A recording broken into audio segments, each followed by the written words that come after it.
The father's words always echoed in Cheyenne's mind. Live for your home. That meant nothing more than suppressing desire and living forever in the shadow of his elder brother. He collapsed to the ground, surrounded by soldiers who muttered in disbelief that a single man could stand against so many knights. From the crowd, a long-haired figure remarked that it was only natural, given he was the brother of that man. Cheyenne bled. The one facing him was Boris, lips curled in a twisted grin. Cheyenne demanded to know who had sent him, daggers clenched, suspecting the Emperor himself. As he unleashed his power, Boris sneered at the rising mist, calling it filthy. To him, Cheyenne was nothing but an assassin from the Mist group, tainted by heresy, and therefore marked for elimination. Cheyenne warned him to try surviving the encounter, but Boris calmly revealed that a 9-star barrier already sealed the place. Urgency surged in Cheyenne. He needed to escape, uncover the truth of the incident involving his brother. He vowed to tear through any barrier Boris had raised. Then, a voice cut through the tension. "Enough, Cheyenne!" The sudden interruption stunned him, and his father's old words returned. Live only for the home. Live for your brother. Eshel was the house. Its success was his success. The realization hit like a blade. The one orchestrating everything was none other than his own brother. Cheyenne dropped to his knees. Eshel stepped forward, noting that Cheyenne must be wondering why. He praised him for serving faithfully until now, but claimed that for the sake of the house, and for his own brother, he would free him from his sins. Cheyenne's mind spun. What sin? Eshel's eyes narrowed at the mist surrounding him, calling it vile, insisting Cheyenne had long since ceased to be human. He accused him of deceiving everyone. Cheyenne struggled with the words. None of it made sense. He had fought through the struggles of the Empire's throne, endured the Demon King's army, bled through the Unification War. He had helped his brother achieve it all. His fist slammed into the ground. His entire life had been given to that man. 20 years of toil, cast aside as if nothing. Defiance surged. Even if his body broke, he would give everything now. Soldiers gawked at the impossible mana still flooding from him. Transformed, he spat out his verdict. His brother was shameful, the so-called hero who turned his blade against family. Eshel's gaze hardened, and Cheyenne lunged. He pushed forward, declaring that a single strike was all he needed. He seized the opening and drove his attack forward, only for it to crash against an invisible wall. The duel was never fair. Boris stood guarding Eshel, shielding him with the barrier. The chances taken to drive a blade straight into Cheyenne's stomach. Steel buried in his flesh, the attacker admits he had considered letting him slip away. But in the end, Cheyenne revealed nothing but darkness. It was almost a relief. Never once had there been any trust. The sword was torn free, a sharp kick sent Cheyenne sprawling, and the group departed without hesitation. Lying there, Cheyenne thought of how absurd this ending was. Dying like this made no sense at all. Yet in the next breath, he lunged at Eshel once more, dagger aimed at his neck with the intent to kill. But a burst of blinding light tore through his body. A voice called out for the young master. A boy jolted awake, drenched in sweat, tangled in his sheets. The maid at his side asked how much longer he intended to sleep. He muttered Emily's name, stunned. Looking at her, he realized it had been 2 decades since their first meeting, yet she appeared unchanged, exactly as she had on that day. The room around him was familiar too, the same chamber he had once lived in as a child. The truth hit him hard. He had returned to his youth. Emily scolded him to quit ruining the bed and get ready for training. Cheyenne blinked, unsure what training she was talking about. But everything around him screamed of the past, the Vert family duchy. Perhaps this was memory, but the details were sharp, clear. It was March 1st, 27 years earlier, 1 year before he would enter the academy. At the start of every month, an open training duel was held before the public. It was a major event, one his father valued. His opponent that day was Krantz Vert, a half-brother born of the Duke's official wife, Marguerite. They were the same age, but Krantz always drew more favor, while Cheyenne, the illegitimate son, was left in shame.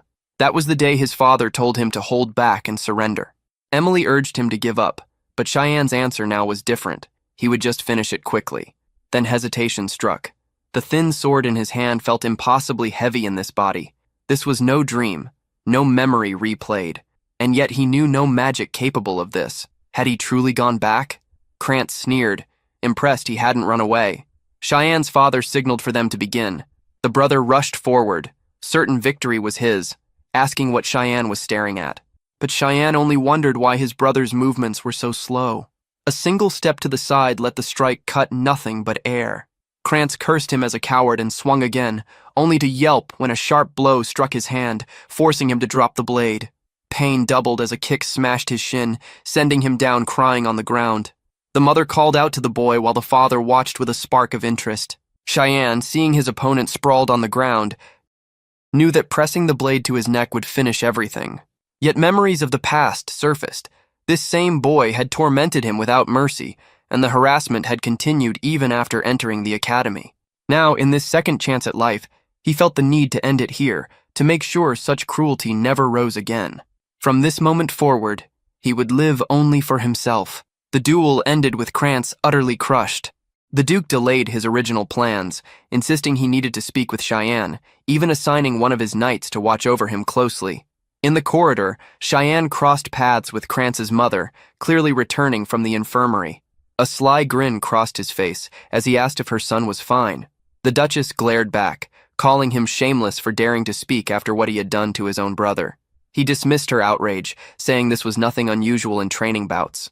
Her expression hardened as she spat venom, claiming this was why one should never bother with illegitimate children. Filthy mother, filthy son, both better suited to collecting garbage in the streets. Cheyenne stopped in his tracks. She had crossed the line. A thought flickered. Should he kill her here? But the idea dissolved into a grin as he remembered he had other ways to make her suffer slowly. He declared that he would join the same academy as Krantz. The Duchess demanded to know what he meant. Cheyenne pressed further, accusing her of not caring about her son's graduation.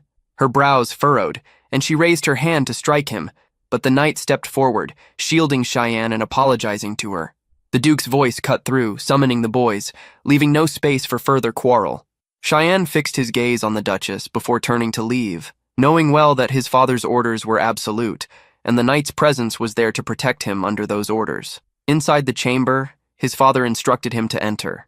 Cheyenne stepped forward, introduced himself, and took a seat. It struck him that the last time he had spoken with this man in such a way had been 15 years ago.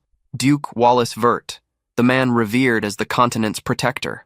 With magic and brilliant strategies, he had once halted the demon armies in their tracks. Even if an entire force under the Demon King had come to slay him, they would have failed. His wish had always been peace for the land. At least that was how Cheyenne remembered him. An admirable figure who gave his life to the people. The Duke's first words broke the silence. He remarked that he had noticed something. Cheyenne had seen the sword's line of attack and dodged. Cheyenne faltered at the observation. Wallace clarified. When Krantz struck, Cheyenne had easily followed the blade's path and shifted aside. He wanted to know where this fencing skill had been learned. Cheyenne was taken aback by how sharply the man noticed details. He claimed to have learned on his own. Wallace, unconvinced, stated that as far as he knew, Cheyenne had never shown interest in fencing, perhaps hiding his talent deliberately. The boy explained that he simply hadn't wanted to draw attention. Wallace leaned back, remarking how remarkable it was that Krantz had been defeated despite such restraint. He stopped for a moment, then asked why Cheyenne had struck his brother in that way at the end. Cheyenne wondered if this was recognition, if his father was finally seeing him as someone strong. He replied that he only wanted to prove something. Wallace pressed further, asking what exactly he meant to prove. Cheyenne's answer was direct. He wanted to show that he was Krantz's brother, and that he was the better one. The Duke broke into laughter, saying it was rare to hear such a blunt, straightforward response. He hoped that someday Cheyenne would become a powerful ally to Eshel. The name alone made Cheyenne tense, his mind spinning with disbelief. Why would he ever want to side with that man? It was clear his father's fixation with Eshel hadn't changed at all. Cheyenne clenched his fists, holding back any words. Wallace continued, explaining that there would be no reward ceremony, but Cheyenne could still make a request. Cheyenne's intentions were clear. His only goal now was to destroy whatever Eshel aimed to achieve. So he asked for something specific. The maid was startled, repeating his request, asking if he truly wanted to go to the war front. He confirmed it without hesitation. She stared at him as if he had lost his mind, reminding him he had no idea how terrifying that place was. Demons, monsters, and nameless horrors everywhere. The western edge of the old empire was known as the continent's front line, a battlefield where the war against the demon army had dragged on for 100 years without pause. Because of this, Wallace hesitated but finally laid down a condition. Cheyenne would have to be qualified to go. What that qualification meant, Cheyenne wasn't entirely sure. But one fact was certain. He had to become stronger, faster, as quickly as possible. He still carried all the combat knowledge he'd gained before regression, and within him pulsed a faint trace of demonic power. All he needed was relentless training, and eventually he could wield it. The door burst open then, a loud voice calling his name. With one hand on her hip, his elder sister finally appeared. Ellis. She seized him by the collar as the maid asked where she had been. Ellis ignored the question, glaring at Cheyenne and asking if he was out of his mind. She had already heard he had requested to be sent to the front line, while Cheyenne pleaded with her to let him go. She dropped him flat onto the ground, calling him arrogant for thinking that defeating Krantz made him special. Then she shouted in his face, demanding he meet her on the roof immediately. Outside the castle, on a stone bridge, the two faced each other. Ellis explained the conditions. The fight would begin the moment he touched his sword, and if he could withstand her for 3 minutes, she would allow him to go to the front line. Cheyenne questioned why they had to go that far, but Ellis ignored him, tossing her own question instead. She asked if he was aiming to inherit the family. The bluntness caught him completely off guard, but his answer was simple. He had no interest in that. Before he could even reply, Ellis ordered him to draw his sword. Cheyenne thought bitterly that he had barely regressed and was already being forced into a second fight. The moment his hand touched the blade, Ellis lunged, leaving him startled without knowing why. He managed to block her strike, and disbelief flashed across her face. How could he have stopped that? Cheyenne himself was shaken. She was truly coming at him with full strength, against a brother 7 years younger. She retreated with sharp precision, still trying to grasp how her heavy sword had been stopped by his thin rapier. Cheyenne ground his teeth, convinced it was only luck. Ellis admitted to herself that he was stronger than she had expected, but Cheyenne knew he was in trouble. Ellis pressed forward with a relentless chain of cuts, each one forcing him to the limit to avoid them. Then she leapt, preparing a crushing vertical slash. Cheyenne parried at his shoulder's edge, her blade sliding past and darting dangerously close to her neck. The sight startled her, and Cheyenne realized he had made a grave mistake. With a twist of his arm, he redirected the strike, and both stepped back. Standing on the pillar, he understood the risk. Had he not moved his sword, he would have killed her. All the assassination techniques he had learned were designed for instant death. He didn't know how to fight without aiming to kill. But Ellis had no intention of stopping. She wanted this match to last 3 full minutes. For her, it would be dangerous. Cheyenne considered channeling mana into his blade, but his energy was already thinning. Then Ellis began chanting, calling the earth and wind to merge with her sword. Cheyenne recognized it at once, 6-star magic. Her blade shimmered as water energy wrapped around it. Tears welled in his eyes. She truly intended to kill him. This was no test. Ellis repeated to herself that she could not lose no matter what. Cornered against the wall, Cheyenne realized that reflecting her attack would either kill her or hurl her from the bridge. With no choice, he leapt forward. She raised her weapon, releasing a beam of light. From the side, a voice urged him to stop hesitating and act. At the very instant before impact, a knight stepped between them, declaring the fight over. His blade intercepted Ellis's strike, the force echoing through the castle walls before he grabbed Cheyenne by the collar. His glare fixed on Ellis as he accused her of going too far against the boy. Relief washed over Cheyenne. He had been waiting for this knight to intervene, but it had taken too long. Ellis, seeing the weapon in front of her, seemed to snap back to herself. She rushed forward, embracing Cheyenne tightly, apologizing as tears streamed down her face. She confessed she had lost control and cried on his shoulder, saying she only wanted to keep him from the front lines, because the thought of losing him terrified her. In her arms, Cheyenne thought of who she truly was. Ellis Nannon, trained at one of the S-grade academies, a swordswoman of the highest caliber. She had a striking face, praised as if she were born from the gods themselves. Everyone believed she was destined to stand as the next protector of consonance, alongside Eshel. Yet soon after joining the Knights of Light, her life met a miserable end. Cheyenne embraced her, saying he had missed her, and promising that this time he would be the one to protect her. Elise turned to the knight, asking why he was there when he had once been the Duke's personal guardian. The knight replied that he was following the Duke's command to protect the young master. Cheyenne realized he had sensed this man's presence ever since leaving his father's office, which explained his frustration when the knight hadn't appeared earlier. Now, with his strength failing, he wondered why his father had ordered hidden protection. His thoughts blurred, and he lost consciousness on Elise's shoulder. She held him, smiling faintly, thinking he was still just a child.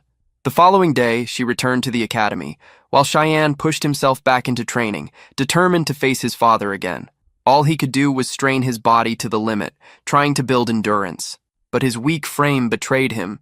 10 push-ups were all he could manage. Remembering his once muscular self, he knew drastic measures were needed. Emily entered his room suddenly, saying Elise had sent him something. She wrinkled her nose, complaining about the stench and asking what it was. After Elise's earlier clash with him, Cheyenne had asked for hellhound blood as an apology gift. To anyone else, its foul odor and revolting appearance marked it as poison. But its true nature was different. It carried the power to permanently enhance stamina. Emily, still pinching her nose, asked if he really intended to drink it. Cheyenne answered firmly, taking a gulp. He told her only he could endure her cooking, so this was nothing. The taste brought back memories of her purple mushroom soup, far worse than this, and with that thought, he slammed the pot on the table, claiming it was delicious, his body radiating energy. Emily called after him, unsettled by the sudden shift. His eyes burned red as he looked back, saying he was going for a walk to test the medicine's effects before leaving the castle. Standing outside, he muttered that he had wanted to return here for a long time. This was the place he always came to when he needed solitude. Not long after, Eshel had received a revelation from the god of light about an ancient temple hidden in this very land. Cheyenne had always been skeptical of it. Pressing a hand to the ground, he whispered that no one else knew of this revelation yet. The earth cracked open, releasing a red mist, and he declared that what he was about to do was something Eshel could never imagine. A hidden passage yawned before him. He wondered if it was finally time to enter. As he stepped inside, he noticed how different it was from his memory.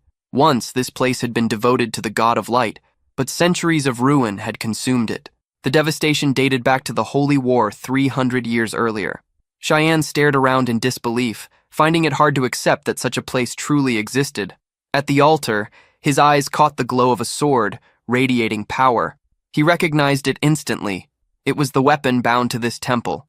In the year 999, humans had finally expelled the demons from the empire of Velas. It was then that artifacts known as the God's Treasures were unearthed.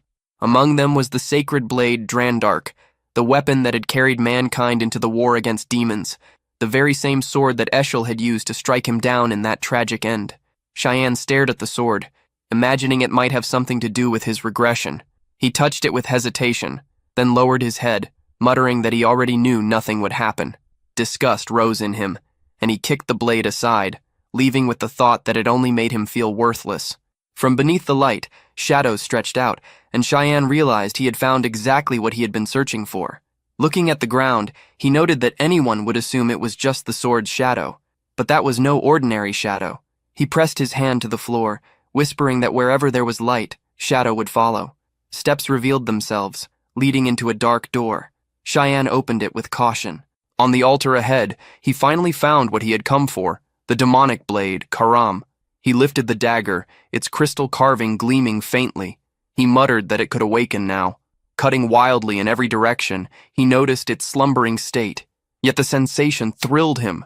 It was the same blade he had wielded his entire life, its sharpness oddly satisfying. From the floor, a shadow rose, a voice calling him a brave child. The figure asked if he even understood the meaning of taking that weapon. Cheyenne answered bluntly. It meant the dagger was his. The shadow swelled, unable to believe he had awakened a demonic blade. With a twisted smile, it declared that it was already too late, then lunged at him, screaming that his body now belonged to her. Cheyenne caught her by the throat, leaving her stunned. Her face surfaced from the mass of darkness, and Cheyenne remarked that he hadn't had much else to do at the time. The blade demanded to know how he could even touch her. He repeated his words. She belonged to him now. Her nails, sharp and pink, slashed across the air. He dodged and stepped back, while she pulled away, trying to create distance. It was clear to him. This was the strongest weapon he had ever seen a protagonist handle, a real danger to everything around it. The figure demanded to know who he was, noticing the shadow peeling from her form. She pressed further, asking if he was the heir, or at least why he carried the heir's energy. Cheyenne confirmed it. He was the heir. And now, as her master, She'd do best to lower her head and stay silent. Karam seethed with rage, spitting that he was just a child. She lunged again, swearing she would never accept him. Cheyenne parried, already knowing the truth. The blade's only goal was to devour its wielder and claim their body. That left little room for compromise. As her strike neared, he wondered briefly if he should hold back. A smirk crossed his face as he activated control over the demonic blade. Karam was slammed to the ground, unable to comprehend what had happened. Cheyenne warned her once, telling her to accept it while he was still being lenient. Suppressed, Karam demanded to know how he was capable of using such an ability. Cheyenne responded by seizing control again, forcing her head into the ground. And before she could say another word, he unleashed the power several more times. Watching her face pressed into the ground, Cheyenne asked if she understood now. She admitted defeat, saying she recognized him as her master. He prepared to unleash the power again, but she quickly called him Lord. With that, Cheyenne had achieved his goal. He wondered if it was time to head back before his absence was noticed. In his grip, Karam whispered that she longed to feel fresh air once more. Curious about him, she asked his name. When he told her, the blade questioned if he truly was the chosen heir. Cheyenne replied that he was, but only in a past life. Karam faltered, unable to grasp what he meant. He explained flatly that he had already died once. The dagger grew even more unsettled, convinced he was insane. Approaching the great sword resting nearby, she commented that it was still asleep. Cheyenne warned her that its owner would appear in 20 years. She demanded to know how he could possibly know that, but he was already pulling the blade free. Without pause, he slashed the handle clean. She asked why, baffled. Cheyenne simply answered that he didn't know anymore, only that the future would be interesting. By morning, a carriage rolled away from Verdi Castle. The promised reinforcement for Cheyenne had arrived faster than expected. He presented himself before his father, who asked again if he was truly resolved to go to the front lines. Cheyenne answered that his heart was already there. The Duke ordered the knight to release the beast. The knight unfurled a scroll, and Cheyenne wondered if it would be a summoning spell. A red pentagram glowed, and from it, a creature with a flaming back began to emerge. Cheyenne recognized it instantly, a hellhound. Seeing it, he realized his father and the knights had prepared this test carefully for him. Their hands hovered near their weapons, ready to draw at any moment, every one of them cautious with his life. The Duke warned that everything carried weight, that he would have to prove his will by surviving this trial. The word test made the knight hesitate, recalling when Cheyenne had asked to train with him. The knight had been confused at the request, but Cheyenne had explained that he had only 3 days until the trial and needed to sharpen himself. He had asked the knight to help him practice combat skills. The knight suggested he train with Krantz or others his age, but Cheyenne feigned ignorance, claiming he didn't know why Krantz always turned hostile whenever they met. The soldier was caught in a dilemma. Cheyenne smirked when the knight finally agreed, though with one condition: he would not draw his sword, only defend himself. Cheyenne accepted, but requested one more thing. The knight was not to inform the Duke of anything that happened during their training. He declared it an order. Yelkin hesitated, confused by the demand. But before he could ask further, Cheyenne lunged straight at him. Yelkin blocked the first strike, but disbelief ran through him at the strength of a 10-year-old. Cheyenne's movements were sharp and fast, his figure vanishing before Yelkin's eyes. He looked around in confusion, only to sense danger above. Cheyenne was already there, dropping with another blow. Yelkin turned just in time to parry. Cheyenne pressed on, attacking without pause, his strikes relentless. After several exchanges, Yelkin lowered his guard, admitting defeat. Cheyenne remarked that he still couldn't overcome him, yet thanked him for the help and said he had done well. Breathing heavily, Yelkin returned the words, admitting the boy's strength was shocking. He couldn't believe such a skinny child could carry so much power. If what he felt that day was true, the master of Kernigum would surely overcome any test placed before him. The hellhound then fixed its gaze on Cheyenne and lunged. Calm, he stood his ground as the beast snapped forward to bite. A slash tore through its eye, dropping the creature to the ground. Cheyenne glanced back, thinking that with his current strength, he had to end this quickly. The monster rose again, but he was already prepared. His blade flashed, cutting straight through its skull, the attack ending with a throw from above. The knights present stared in shock, while his father looked on with a smile. Cheyenne eyed the corpse, muttering it was a shame to waste so much blood. But he knew drinking it would only make the others think he had lost his mind, so he left it. Wallace stepped forward to praise him, saying the display was incredible and promised they would meet again at the front. Cheyenne gave his thanks. From within, Karam's voice stirred, calling out and demanding to know if she was nothing more than a kitchen knife. Cheyenne dismissed that thought, reminding her she was a demonic blade. She questioned why she wasn't being used, insisting her strength could only return through blood. She begged for just a taste from the hellhound's body, but Cheyenne told her not to worry. She would be used as much as she desired. Far to the north, the battlefield shook under an ogre invasion. The bells rang, and Wallace commanded that not a single creature be allowed to escape. Soldiers raised their swords, triggering the Salvation Prison. A massive, shining cross appeared above the battlefield, while magic circles lit up beneath the ogre's feet. Chains of light burst upward, binding their massive bodies. Wallace's order rang out, and the soldiers struck. With the beasts immobilized, their victory seemed effortless. One ogre screamed as a soldier closed in, blade in hand, gripping tightly and preparing for the final cut. With one clean strike, the monster's head was severed. Not far away, Cheyenne and Emily watched the clash unfold, her face pale with fear. She demanded to know why he had dragged her into a place like this. Cheyenne, strangely enough, felt a sense of longing, as if he had missed this battlefield. Wallace asked his son what he thought of standing at the front lines. Cheyenne admitted he was a little nervous. His father warned him that he could always return, that this was a place where death could claim him at any moment, so he had better stay sharp. Cheyenne smirked, saying he'd keep that in mind. Death here was ordinary, with 3 or 4 battles breaking out every day. The knights fought to hold back the demonic advance. Cheyenne's tent had been placed in the safest location, farthest from the main fighting. The problem was that under constant watch, he couldn't find an opportunity to feed Karam. While wondering if he'd have to wait until night, he noticed Emily hiding beneath the covers. She cried out that the Duke himself had warned they could die any moment. Cheyenne told her to pack up and leave if she was that scared. She shouted it was impossible, that he couldn't survive without her, not in a land crawling with monsters. Then, without warning, she stormed out saying she was going to get food, ignoring his demand about the cloak he had asked for. Rage simmered in him. This woman never obeyed. Later, he left a doll of himself lying on the bed, figuring that might be enough to fool others. Emily looked at him and asked if he was really going to train in a place like this. She said he was too diligent, and if the Duke found out, he'd be proud. Cheyenne ignored her words. He said he was heading out, and she could rest there without worry.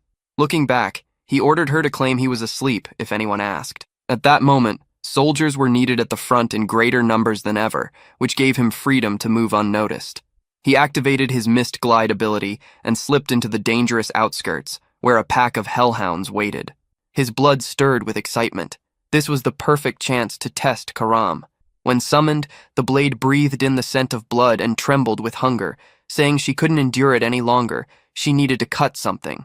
The hellhounds charged, and Cheyenne promised her a feast. He struck them down, unleashing furious mist storm. When the pack lay dead, he pulled the blood straight from their skulls and drank deeply.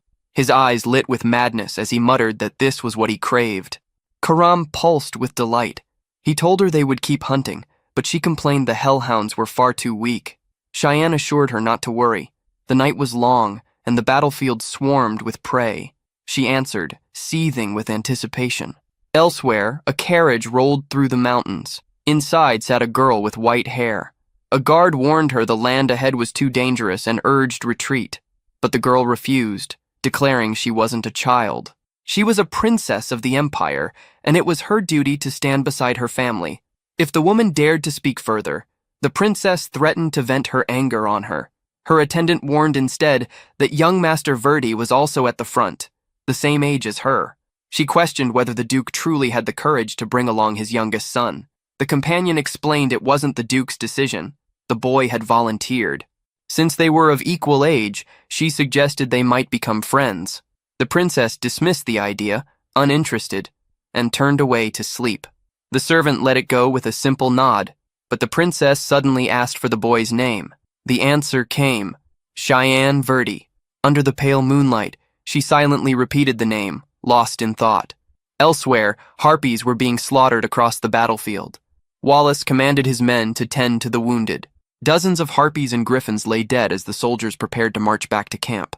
Looking aside, Wallace saw someone yank a blade from the corpse of a harpy. It was Cheyenne, who had fought alongside them. Wallace asked how he was adjusting to life on the front lines. Cheyenne answered that each day brought new lessons. The Duke remarked that he had expected him to long for home, but after all this time, seeing him still here filled him with pride. Those words left Cheyenne stunned. Wallace left soon after, saying there would be something to discuss in the morning. Cheyenne agreed, thinking it was the first time he had ever seen pride in his father's expression. That night, Cheyenne went out hunting once again. His prey was a death worm, a creature usually hidden deep within the valleys. Karam remarked that he looked worn out, blaming it on his refusal to let her take over his body. Cheyenne replied she was being too obvious, but she pressed harder, pointing out how the worm's flesh regenerated faster than his blows could land. He didn't want to admit it, but she was right. Over a month had passed with him in this place, every day consuming the blood of countless demonic beasts. Yet he still hadn't reached what he sought. As the worm lunged again, he declared there was no other choice. For now, he would fight by Karam's rules. She rejoiced, saying it was finally time to unleash chaos. He activated the 9th assassination technique, manifestation of the demonic blade. His face turned dark as countless cuts tore into the worm's body. The beast writhed, and Cheyenne vowed to slice it apart. Under the moonlight, he invoked another move, 8 fluttering petals, showering the worm with slashes from head to tail. Its maw burst open in a violent explosion, and in that moment he looked nothing short of demonic. Not far off, a knight pressed his fingers into the blood of a hellhound and noted it was still fresh. It was Yelkin, investigating alongside Wallace. They exchanged glances and concluded the signs pointed to the work of the demonic tribe. Staring at the remains, Wallace muttered that the cuts looked strangely familiar, almost like déjà vu. From behind a rock, Yelkin stepped forward, saying he needed to show something. Wallace asked what, and Yelkin lifted a torch, revealing the death worm split clean in half. The sight made Wallace tense, fear creeping in as he whispered disbelief that such an organization could be responsible. The manifestation of the demonic blade had taken Cheyenne's body, allowing Karam to wield her full power. But he knew if he lost focus for even a moment, his mind would be swallowed whole. By the next morning, he opened his eyes, cursing himself as insane for using that kind of power just to kill a beast. Rising from the bed, he admitted luck was the only reason he survived. Luck that he had drunk so much blood, or else his body would have been shattered. Karam's voice stirred, saying she finally understood. He looked like a 10-year-old child, yet neither his words nor his actions matched that. It was her first time being used, yet he handled her as if they had fought together for decades. He knew every curve of the valley's terrain. He fought as though he had mastered the mist technique for over 30 years. She remembered him once saying he had died, and now she was certain he was a regressor. Shatton added that he had already explained it clearly. She had just failed to grasp it. The blade shrieked, outraged, demanding how she was supposed to understand something so heavy when he treated it like a casual statement. Shatton dismissed her anger, saying explanations were tedious. Studying his movements, she admitted it couldn't have been simple to defeat him. With the demonic blade, the only way he could have fallen was against the wielder of Drandark. That meant either a duel lost or a betrayal. Remembering the look on his face when he saw the holy sword, she became convinced it was betrayal. She warned that if he had returned to prepare his revenge, then he needed to remember this. If she ever found him weak or slothful, even for a second, she would devour him instantly. He struck her down with a fist, ordering her silence, reminding her that he was the master. She fell, bruised and shaken, while he smirked, realizing she truly carried the same temperament as before. Leaving the tent, he glanced around and saw disorder everywhere. Amelia rushed toward him, calling his name. He asked if something had happened. Frightened, she explained that the body of a demonic beast had been discovered at the valley's entrance. Cheyenne froze, fearing it might be the death worm. Amelia added that it had been a long time since such a high-level creature was seen near the border. He asked if there was more, pressing her. Nervously, she shook her head, but he asked again. Had anyone spoken about him? Any rumors at all? Before she could answer, a knight appeared behind him, calling out his name. It was Yolkin who arrived with the message that the Duke wanted to see him. Shen immediately understood he was in trouble. Yesterday, while out hunting, his father's men had appeared out of nowhere. He had been forced to abandon the hellhound corpses without erasing any trace. The last thing he wanted was attention before entering the academy. Still, he entered his father's tent, already convinced Wallace knew everything. His father greeted him, while Shen stood uncertain, debating how to respond. Wallace ordered him to sit, and Shen frowned, wondering how he would talk his way out of this. The Duke spoke bluntly, asking what he had been doing the previous night. Nervous and sweating, Shen lied, claiming he had gone to bed early.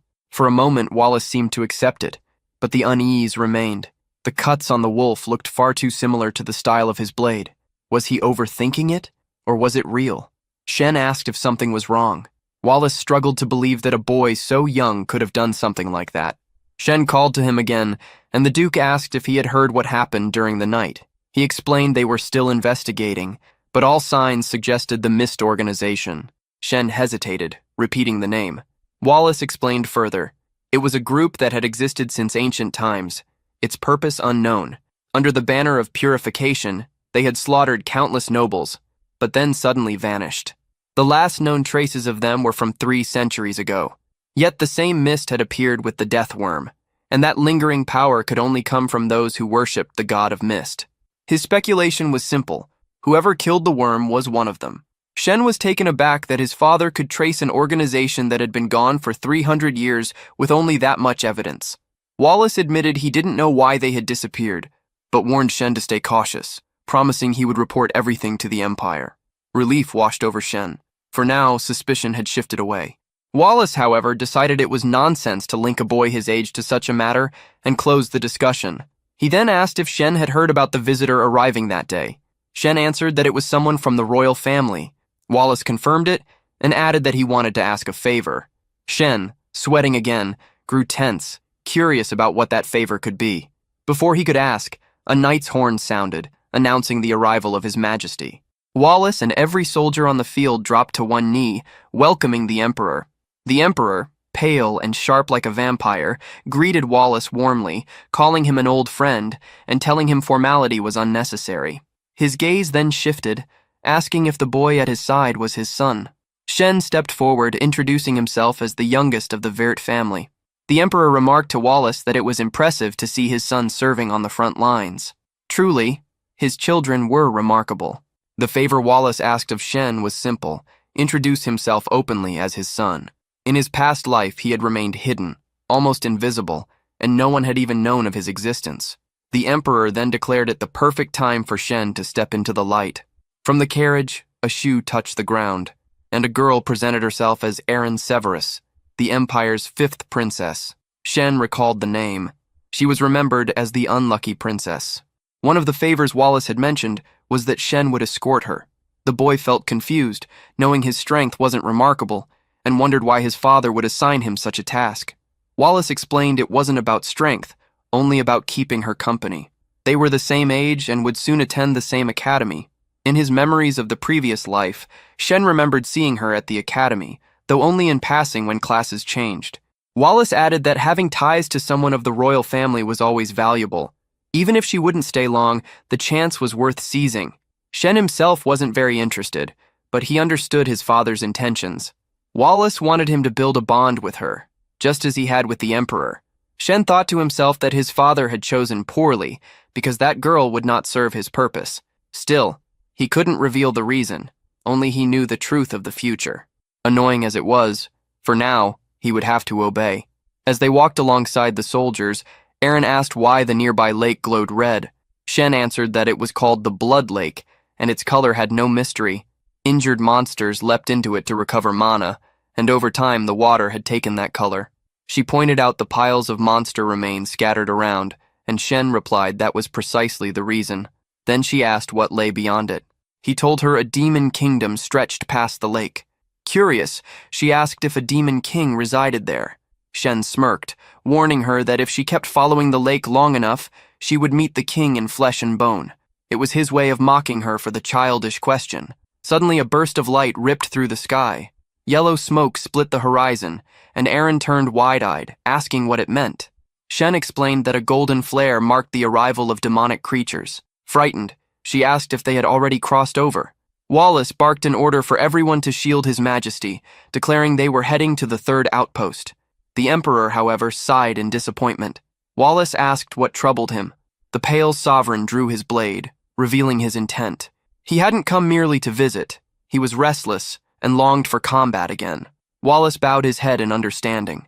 The emperor turned to his men and commanded them to support the eradication squad in clearing out the threat. Wallace summoned Shen as well, and the boy responded without hesitation. Aaron, startled, asked if he truly intended to fight. Shen told her yes. Though overlooked, he always stood on the front line. She declared she would go with him. He narrowed his eyes, questioning her motives, but she argued that they were the same age, so it shouldn't matter. Shen shot back coldly that the battlefield was no playground. She refused to give up, insisting it didn't matter. She wanted to go.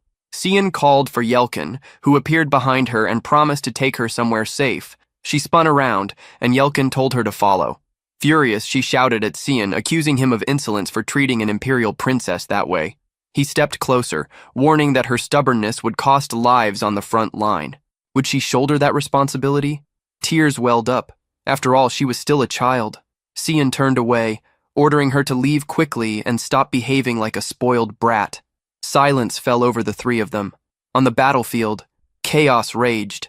Soldiers were being dragged down, devoured by writhing demonic slugs. Wallace raised his blade, commanding the troops back into formation. He pointed forward, ordering them to guard his majesty and slaughter every last one of those creatures. With a roar, the soldiers charged. The emperor, Dion Severos, had once taken 2 wives. The first, Anna, was long dead. The second, Cassandra, now ruled as empress. Between them, they bore him 4 children. But the 5th princess had been born of a peasant woman, and so scorn followed her everywhere. Despite that, she refused to bow.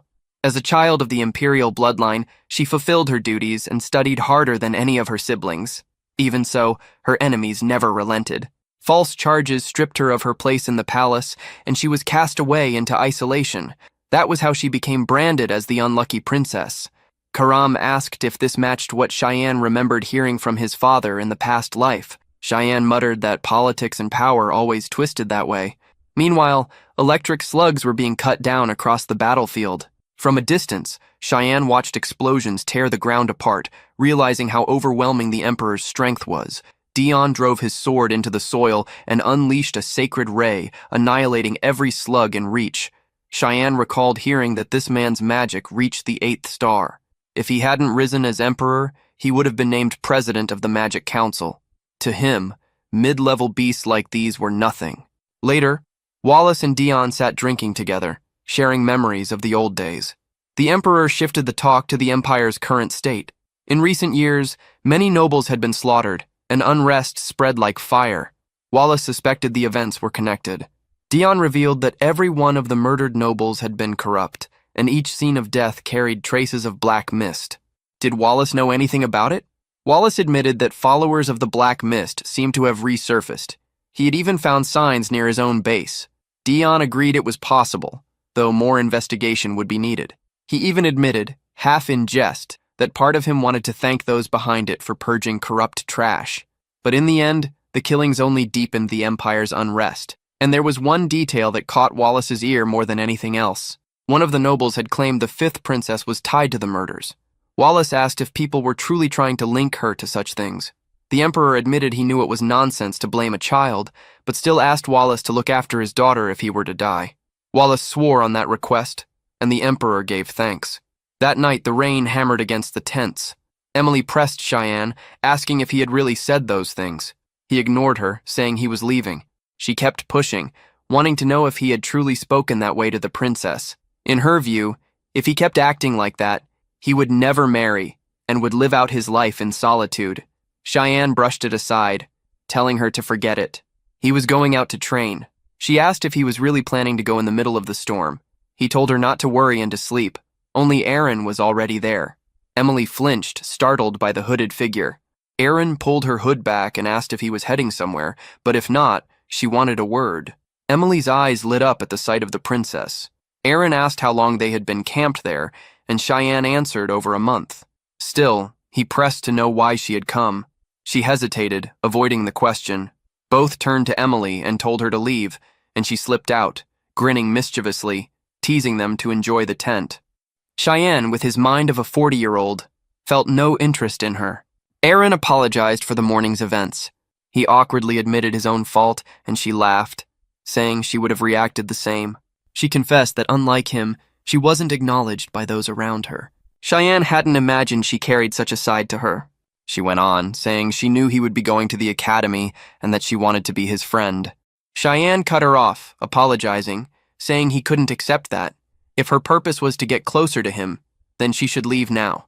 She bowed her head, hurt, saying she only wanted to draw nearer, but he was being cruel. Did he think she was nothing more than a princess by name? Cheyenne kept silent. Tears welled up in her eyes as she said she understood. From his view, she had nothing to offer, and she apologized for wasting his time. Perhaps she was wrong to think they could talk. She added bitterly that he was nothing like Lord Eschel. That name sent a jolt through Cheyenne. He spun, grabbing her arm. She told him to let go, demanding to know why he was acting like that. Cheyenne pressed her, asking how she knew of his older brother. She explained that she had met him when she visited the academy the previous year, and he had told her to remain strong as a princess. Cheyenne knew his brother too well. There was no way he had offered advice out of kindness. This meant the manipulation had already begun back then. Cheyenne steadied himself and told her he would give her some advice of his own. The tent suddenly trembled, as if the ground itself had split. Emily burst inside in a panic, shouting for him to run, but a massive pillar had already crashed down, nearly flattening them. The explosion ripped through the canvas, hurling Emily outside. From a distance, everyone caught sight of a giant ogre looming over the wreckage, recognizing it as the young master's tent. Emily cried out, desperate, tears streaming as the ogre raised its club to finish them. The emperor, hearing the commotion, demanded an explanation, and later that night announced grimly that the princess's tent had been attacked by a high-level monster. He commanded all troops from the battlefront to return at once, determined to know who she had crossed paths with in such a dangerous place. The giant ogre rampaged, smashing the rear section of the base. Hidden in the chaos, Cheyenne stared in disbelief. An ogre here? That breed of monster only appeared deep in the valley. Doubt crept in. Was this his fault? Emily's voice broke through, sobbing that she thought he had been killed. But at the moment of impact, he had pulled Aaron close and leapt aside. Someone who had once crushed the Demon King's army would not fall to a mere ogre. Aaron asked if the knights would survive. Emily, trying to soothe her, insisted they were strong enough. Still, the princess wept, blaming herself.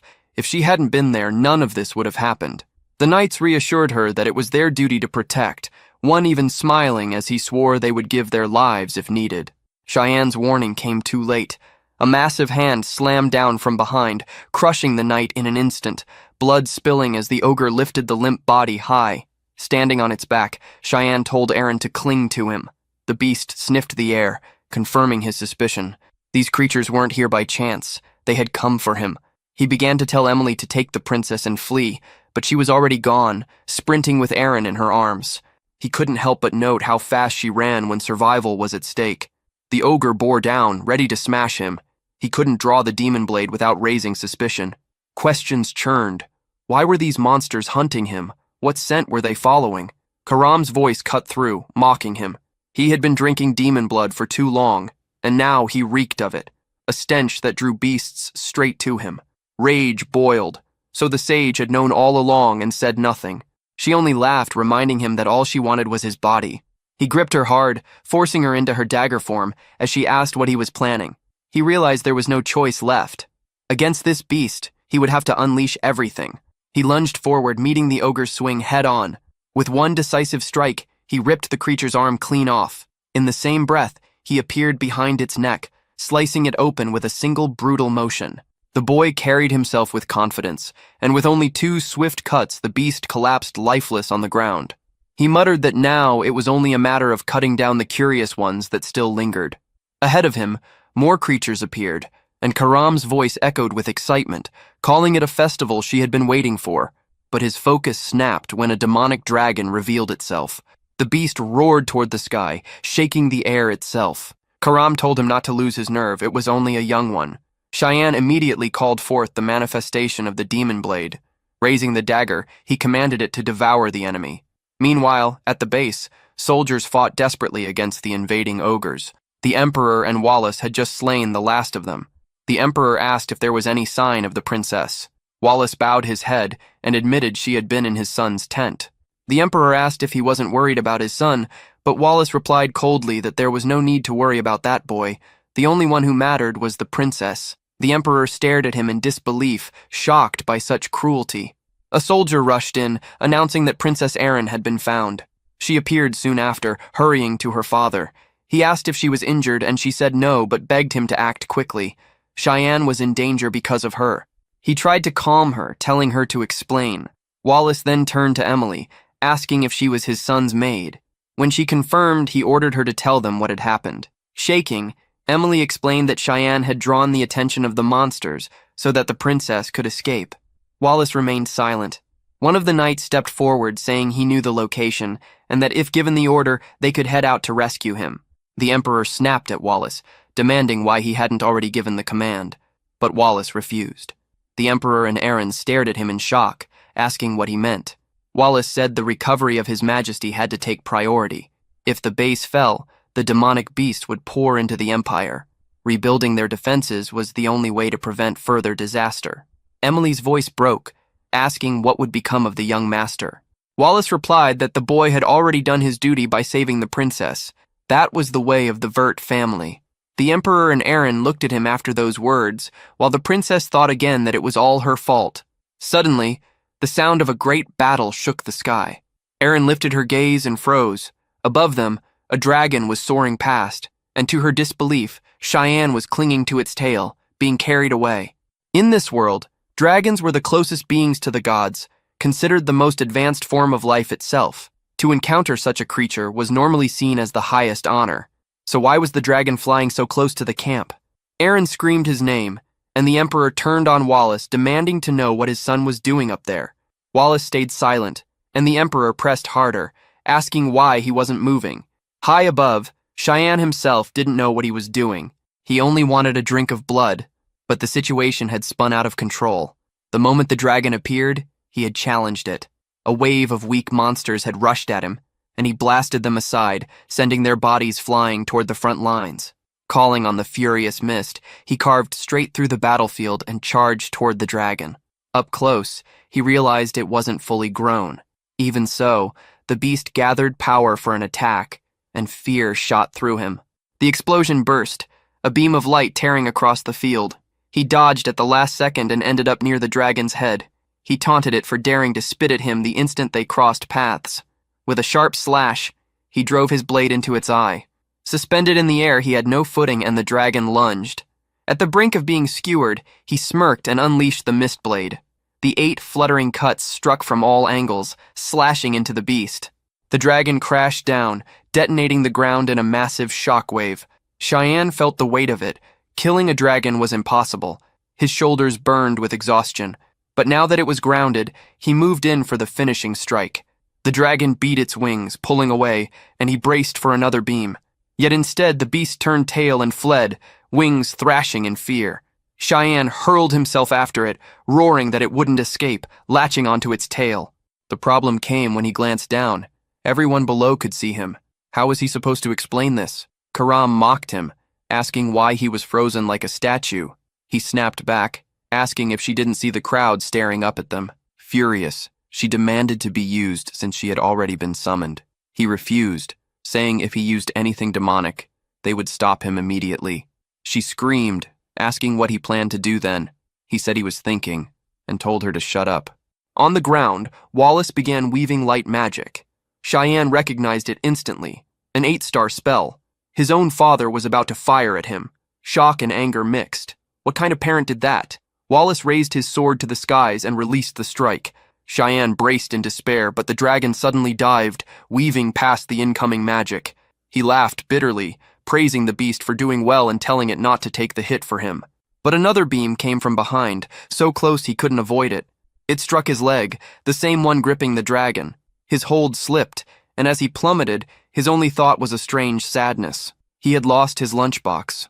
While Karam urged him to protect himself, he plummeted head first. He muttered that he couldn't use any mist technique now. She snapped at him, warning that if he kept hesitating, he would die this way. He silenced her, saying he was thinking. In truth, he wasn't going to die, though she couldn't believe what he was about to attempt, until an idea struck. Below him stretched the Red River. He told himself there was no other choice. From afar, someone noticed the dragon fleeing and remarked how rare such a sight was.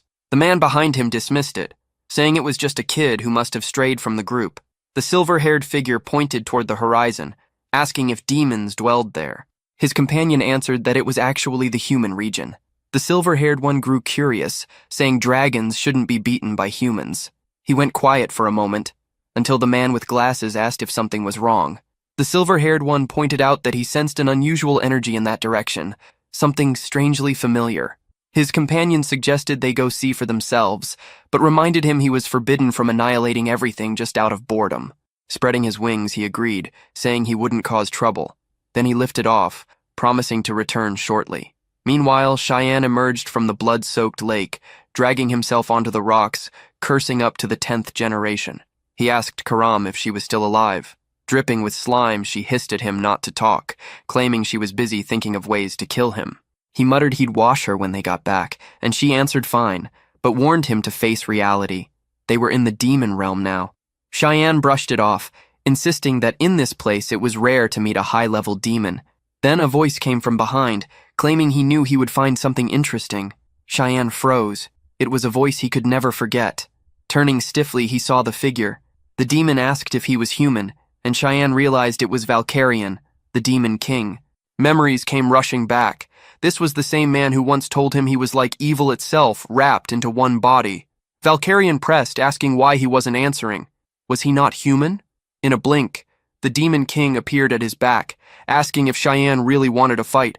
Shocked, Cheyenne spun around, striking, but Valkyrian slipped past easily. Still, Cheyenne managed to shear off a single strand of his hair. That was enough to impress him, making him remark how limitless the potential of different races could be. Karam demanded to know who this man was. Cheyenne answered plainly, it was the Demon King. She warned that if he truly was the Demon King, then Cheyenne had no chance of victory. He knew she was right. The smartest move would be to flee, but his trembling hand made him wonder if he could even manage that. Then Valkyrian surprised him. He told him to calm down. He wasn't here to fight a kid, for God's sake. He even lay down on the ground, asking if Cheyenne really thought he'd strike a child. Confusion churned in Cheyenne's mind at the sight of the mighty Demon King lying before him. Valkyrian spoke again, saying he would ask once more. Was he human? Cheyenne admitted he was. Valkyrian then pressed to know, how had he ended up in this place? Cheyenne explained that the sea had carried him there, and the man remarked that it must be his first time in the demon realm. Yet something felt off. He sensed a strange energy, and demanded to know what Cheyenne really was. Cheyenne replied that he was just an ordinary human. Valkyrian wasn't convinced. He said the boy might claim that, but it seemed like he already knew who stood before him. Cheyenne denied it, saying it didn't make sense. They were meeting for the first time. The Demon King stretched his arms and mused that maybe that was why he found it interesting. After all, it was also the first time he had seen a human in person. He asked again what brought Cheyenne there, wondering why this kid was so calm. Valkyrian said he'd felt an unusual presence while wandering, and as the Demon King, he was obliged to keep watch over the lands he ruled. Rising from the ground, he told Cheyenne to repeat what he'd just said. Cheyenne repeated his words, that he was the Demon King who watched over his domain. Valkyrian pointed at his own face, saying he wasn't surprised. He was now certain he'd seen the boy somewhere before. What kind of human reacted so casually to a Demon King? Cheyenne knew that soon the invasion of the demon realm would begin, yet this Valkyrian was nothing like the one he remembered. What had changed him so drastically? He asked what the Demon King intended to do. Valkyrian smiled, amused by the boy's recklessness. Then he said it was simple. As long as his followers were alive and fed, he had no need for conflict. But if anyone tried to alter that balance, he would destroy them all. That was his duty as the Demon King. For a moment, Cheyenne felt that same ominous energy he remembered from the being who once attacked the Empire. He knew he had to stop that future from repeating. So he asked if Valkyrian would make a deal. The Demon King's curiosity sharpened as he demanded to know what kind of deal. Cheyenne explained that someday something would happen, an event that would threaten all of Valkyrian's subordinates. The Demon King frowned, calling it nonsense, but told him to continue. Cheyenne admitted he didn't know the exact cause, only that it would become the spark for a war between demons and humans. Valkyrian folded his arms, questioning whether Cheyenne truly thought he would wage war on his own realm. Cheyenne said that was exactly why he wanted the deal, so that no matter what occurred, the Demon King wouldn't be the one to start that war. Valkyrian said he didn't understand half of it, but asked what he would gain by agreeing. Cheyenne promised that whatever came to pass, he would help the Demon King. Valkyrian stepped closer, studying him. He said the boy clearly knew more than he was admitting. Cheyenne broke into a sweat as Valkyrian asked for his name. When he introduced himself, the Demon King nodded and said he would honor the pact as the ruler of demons. Valkyrian took to the sky, warning Cheyenne to keep his end as well. A faint grin crossed his face as he declared the deal sealed. After that encounter, a group of knights eventually discovered Cheyenne's location. When they saw him crawl out of the Red Lake, the soldiers called it a miracle. He was still breathing. From that moment, he became known as the one who survived the demonic dragon. They carried him to the frontline monastery, a place serving as a field hospital for the wounded. Lying there, Cheyenne asked someone to repeat what they had just said. Aaron hesitated, unable to meet his gaze. Then, out of nowhere, she blurted out if he wanted to be hers. He froze, confused by her words, not understanding what she meant. Calmly, he replied that he wasn't interested. The reaction hit her like a slap. She flinched, tears welling again, muttering that it was expected of her, the powerless fifth princess. From his bed, Cheyenne stared at the ceiling, thinking she was really starting to get on his nerves. He knew Aaron was the weakest link in the imperial bloodline, and at the rate she was going, her downfall was inevitable. What bothered him most was the suspicion that his damned brother was somehow tied to her fate. He admitted to himself she was right. At the moment, she couldn't offer him any advantage. No wealth, no influence, nothing to gain. On top of that, being associated with her politically would be reckless.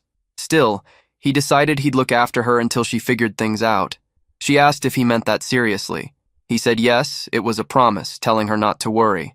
Aaron rose to her feet, saying she understood, that when she eventually turned the tables, he would have to acknowledge her strength. Pointing at him, she declared she didn't know when, but she would make him recognize her power. Cheyenne only thought to himself that she'd been depressed moments ago. Before leaving, she paused, thanking him simply for surviving. Then she was gone, and the room fell quiet. Elsewhere, deep within the forest near the encampment, a hooded figure stood alone, scanning the area. He held a cube-shaped object in his hand and grinned, saying the task was almost complete. A voice echoed from behind, calling his name, Renal Crimson. His body froze, bound by invisible force. The voice explained that the item he carried was a small dimensional box, one that existed before it was ever commercialized. The artifact could contain anything the user desired. From the shadows, Cheyenne stepped forward, revealing himself. He said it was a masterpiece crafted by the Magic Council. He had been watching this man for a year, tracking his smuggling operations from the Empire. Cheyenne reached out and took the box, saying he'd be confiscating it. Renal Crimson, a magical knight of 7 stars, glared and demanded to know who he was. Recognition hit him immediately. Cheyenne Vert. Cheyenne dumped the contents of the box onto the ground, ignoring Renal's questions. The knight kept pressing, asking how he had found him, but Cheyenne didn't answer. He only remarked that Renal must have had an informant guiding him to the right places at the right time. Renal denied everything, insisting he had no idea what Cheyenne was talking about. Cheyenne told him there was no point in lying. The blood of those creatures was already being sold inside the Empire. That was how the nobles had sent him the Hellhound blood gift in the first place. Renal broke into a cold sweat, wondering who had leaked this information and how this kid knew so much. He couldn't even figure out how Cheyenne had trapped him, but if he could just move even a little. He stretched out his hand, summoning fire magic in an attempt to burn Cheyenne alive. The explosion went off with a roar, the blast engulfing the clearing. Hidden in the smoke, Renal muttered that it was good he had taken the situation seriously. One could never underestimate a member of the Vert family. He allowed himself a breath of relief. Then his body jolted. His hand was gone. He screamed, staring in disbelief as blood sprayed from the stump. The mist before him shifted, taking shape, and when he saw Cheyenne within it, he froze. It couldn't be. The boy was from the mist. Before he could react, Cheyenne seized him by the throat and slammed him against a tree. He gave him 2 choices: confess and die quickly, or deny it and die in agony. Meanwhile, in the Western Trade Zone, workers were sorting through shipments. 2 crates labeled as potions drew their attention. They joked about what might be inside the larger box, curious about its contents. When they pried it open, their smiles vanished. Inside was Renal's severed head. Up on the mountain ridge, Karam asked if he planned to let the others live. Cheyenne said yes. This was enough of a warning. Those men had always been smuggling demon materials into the empire. The goods would end up in the hands of the Magic Council, a place where people committed every kind of insanity in the name of magical study. Cheyenne muttered that whatever they were doing with demon blood was beyond reason and needed to be stopped.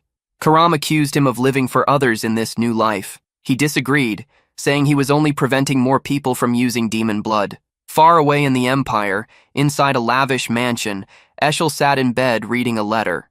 It informed him that Cheyenne had gone to the front line with their father.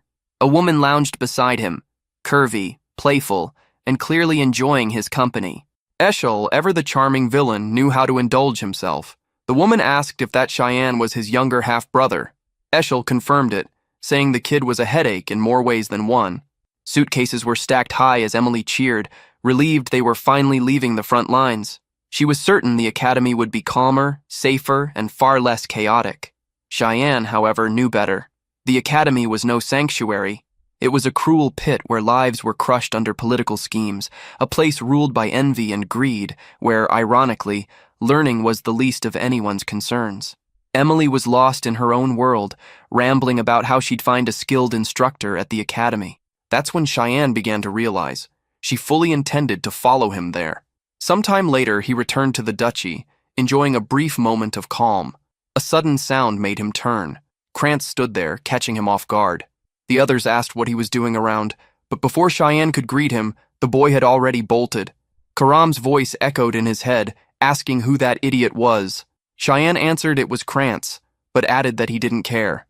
Karam scoffed that his brother was the complete opposite, and Cheyenne replied that didn't make sense. His true opposite was someone else. He opened the door and stepped back into the mansion.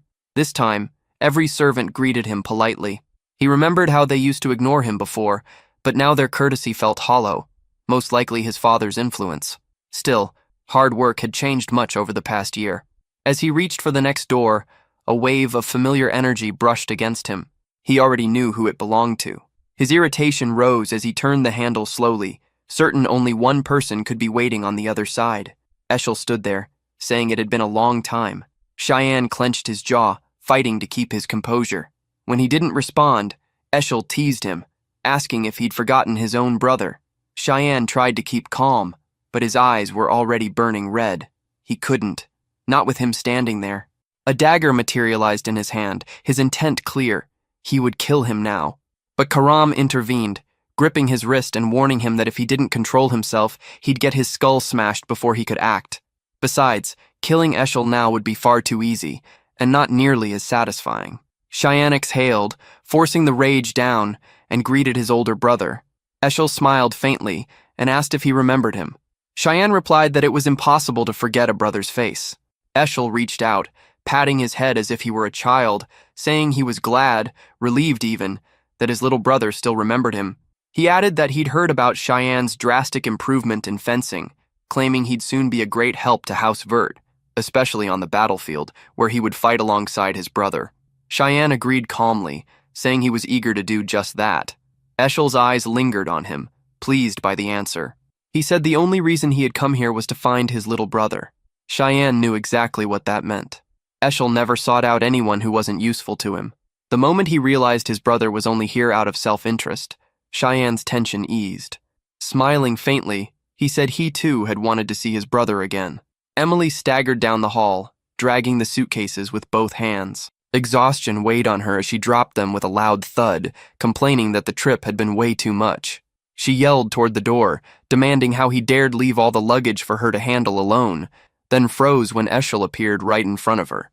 He smiled calmly, mentioning he'd heard they were quite close, and told her to keep working hard for Cian. After that, both men left, offering polite thanks, leaving Emily still standing there, pale and speechless. When she recovered, she shouted after Cian, saying she nearly died of fright because he hadn't warned her that Eshel was there. Cian didn't answer. He just told her to step out for a while. When she asked why, his cold stare silenced her. He said it wouldn't happen again. The look on his face startled her. It was something she had never seen before. Moments later, Cian stumbled into the bathroom and leaned over the toilet, vomiting. Dizzy, he asked Karam why she had stopped him earlier. She answered that he should be thanking her. He insisted that it had been the perfect moment. If he had failed, she would have simply taken over his body anyway. Karam told him that the deeper his hatred grew, the stronger it made her. He smirked faintly, saying that was just like her. Meanwhile, a man approached Eshel's chamber door and asked permission to enter. Eshel allowed it, and the man reported that he had confirmed the location of the second young lady. Eshel asked where, and the man explained that she was living on the northern continent, within the elf lands of Pruena. A small smile crossed Eshel's face. He remarked that it was remarkable how she managed to blend even among those she once despised, a sign of how strong her affinity truly was. He ordered the man to report immediately if she showed any intention of returning to the Empire. The man hesitated, then asked if something had happened to change Eshel's mood. Eshel questioned why he thought that, and the man explained that his aura felt far brighter than usual, as if he'd just experienced something exhilarating. Eshel admitted that incredible might be the right word, but at the moment, he was actually furious. The servant froze in fear, stammering out an apology. Eshel's expression darkened. He had studied Cian's gaze earlier. It wasn't the look of a nervous boy. It was the stare of someone who had just seen his enemy. Something was definitely off about that kid. He decided he'd have to keep a close watch. The subordinate nodded quickly, saying he'd assign someone to monitor Cian's every move. Eshel turned toward the window, replaying that moment in his mind, wondering what his brother was hiding. Outside, several carriages were gathered in front of the mansion. Emily stood beside them, yelling that she was extremely disappointed in the young master. Cian dismissed her anger, saying it was her own fault she couldn't come along. She wasn't fit for guard duty. That only made her angrier, snapping that he should have said so earlier. The carriage started moving, and Cian waved casually, telling her to relax. Emily shouted back not to cry just because she wasn't there. He made a goofy face, pretending to agree, which only made her freeze in disbelief that he was actually leaving like that. Emily screamed after him, her voice cracking as she told him that even if the others mocked or beat him, he should never lose heart. From a distance, she kept yelling for him to come back safely. Inside the carriage, memories surfaced. When he was 8, he had fallen ill with a high fever that left him unconscious. No one in the mansion had cared enough to tend to him, except Emily. She had carried him on her back through the rain, searching desperately for help. After wandering for hours, she had finally found an old man willing to open his door. If not for her, he probably would have been discovered dead in one of those cold, empty rooms. He smiled faintly, remembering that moment. With that same warmth, he thought how he'd once told her that if she kept following him like that, she'd end up dead, and that he couldn't take her to the academy because she was too precious to him. Now, sitting alone in the carriage, Cheyenne noticed the absurd number of escorts assigned to him. 6 intermediate knights, just to accompany the young master to the academy. Something about it felt off. He suspected he'd see blood before arriving. By late afternoon, the knights exchanged glances and decided to halt for the day. They told him they would camp there for the night. Cheyenne asked how far they still were, and they replied that the central city of Saffron was close, that they'd reach it by morning. He nodded, but inwardly, he knew they were lying. This forest wasn't anywhere near Saffron. Setting up camp this early, in such an isolated area, while pretending otherwise, it couldn't be coincidence. They were planning something. When they said everything was ready, Cheyenne stepped out of the carriage, feigning ignorance, commenting lightly about how nice the air felt. Surrounded now by the 6 knights, he asked whose orders they were following. One of them hesitated, beads of sweat rolling down their faces. No one answered. Then Cheyenne caught it, the faint smirk on one man's lips. His eyes narrowed. He asked again, voice cold, whose order it was. The smirking knight drew his sword, saying Cheyenne didn't need to know since he'd be dead soon anyway. The others approached, murmuring apologies, insisting it wasn't personal, just duty. They promised to make it quick and told him to close his eyes. The knight stepped forward, sword raised, bidding his farewell, then stopped mid-swing as his head flew clean off. It hit the ground with a dull thud, rolling like discarded garbage. The others froze, staring in disbelief. Cheyenne's tone stayed calm as he repeated the question. Whose order was it? Now, real fear set in. They trembled, paralyzed, not knowing what to do. He looked at them with quiet disdain and asked why they were frozen like statues. Did they truly think it would be that easy? One knight still couldn't process what he was seeing. Another finally snapped, lunging forward to strike from behind. In an instant, Cyan appeared on the other side, slicing twice before anyone could react. 2 men dropped, one taking cuts across the shoulder and arm. Another tried to flee but collapsed in agony mid-run. Shin had only struck from behind. He hadn't needed to do more. The carnage was already done. The man who had been thinking a moment before now sobbed, unable to accept that an 11-year-old could butcher so many. None of them had survived the dragon encounter after all. Using mere intermediate knights for this job had been a disaster. The crying man crumpled to the ground as Cyan stalked closer and demanded to know who gave the order. Through shaking breaths, the man blurted that it had been Duchess Margaret's doing. Shin felt awkward. He hadn't even needed to lift a finger. The confession had done the work for him. The culprit's sobs filled the clearing, and he wondered why the man had talked at all. Nearby, the carriage rolled on while messengers hauled Cyan aboard without hurry. One reported that the plot had been arranged by the young Master Krantz, who'd asked his mother to keep Cyan off his back once they reached the academy. Apparently, the whole ambush sprang from that request. Cyan registered the name of the coward who kept running away. The kid would need a little assistance at the academy, the kind Cyan could provide. Embarrassed, the captured man asked what would happen to him next. He didn't seem very attached to life, admitting that they'd tried to kill Cyan, so his survival seemed unlikely. Cyan ordered him to at least learn to drive the carriage properly. There might be some use for him alive yet. The man swallowed his fear and thanked him. By the time they reached the central city of Saffron, a vase crashed to the floor as panic rippled through the household. Duchess Margaret demanded an explanation for the 6 bodies. The butler stammered that Cyan had arrived in Saffron 10 days earlier and that they'd misjudged the boy. Margaret, furious, refused to believe a 10-year-old could slaughter so many without help. The butler suggested an unknown accomplice, but she cut him off. Plans shifted. An assassin would infiltrate the academy, but if the deed traced back to her and Krantz suffered for it, trouble would follow. Biting her lip, she decided not to act rashly. No one must know about the affair. Better to erase everyone linked to the plot quietly. Behind the curtain, Eshel's spy had overheard the entire conversation. It had been 10 days since Cyan left Saffron. Brian had been keeping up the act of a loyal servant the whole time, aware that word of Cyan's survival must have already reached the mansion. At this pace, it seemed they'd reach the academy without issue. Still, he suspected the boy might start wondering whether he should dispose of him. Before that thought could settle, Brian slid open the small carriage window with a grin, announcing that they had arrived. Cyan acknowledged him with a calm nod. The sight of the city ahead brought memories he'd rather not revisit, none of them good. The academy loomed larger than he remembered. A lot had changed. At the reception, he presented the Verde family's crest. The clerk, visibly eager, promised to register him right away. Everything seemed normal, until Cyan caught something off about her tone. She handed him a sealed letter and a golden key. His eyes widened. He asked if she'd given the right one. Behind him, Brian dropped the luggage with a thud, startled. The royal dormitory, the most luxurious housing available, was supposedly his. But in his previous life, nothing like this had ever happened to anyone. Someone's hand was clearly behind it. He asked if that was the last of the luggage, and Brian confirmed it. Cyan adjusted his coat and remarked that now that they'd reached the academy, Brian's work was done. The man's nervous laugh broke the silence as sweat ran down his temple. Cyan tossed him a pouch of coins. Brian blinked in confusion, asking what that was for. Cyan told him it should be enough to start over somewhere far away, and warned him not to return to the mansion unless he wanted to die. Brian froze, speechless.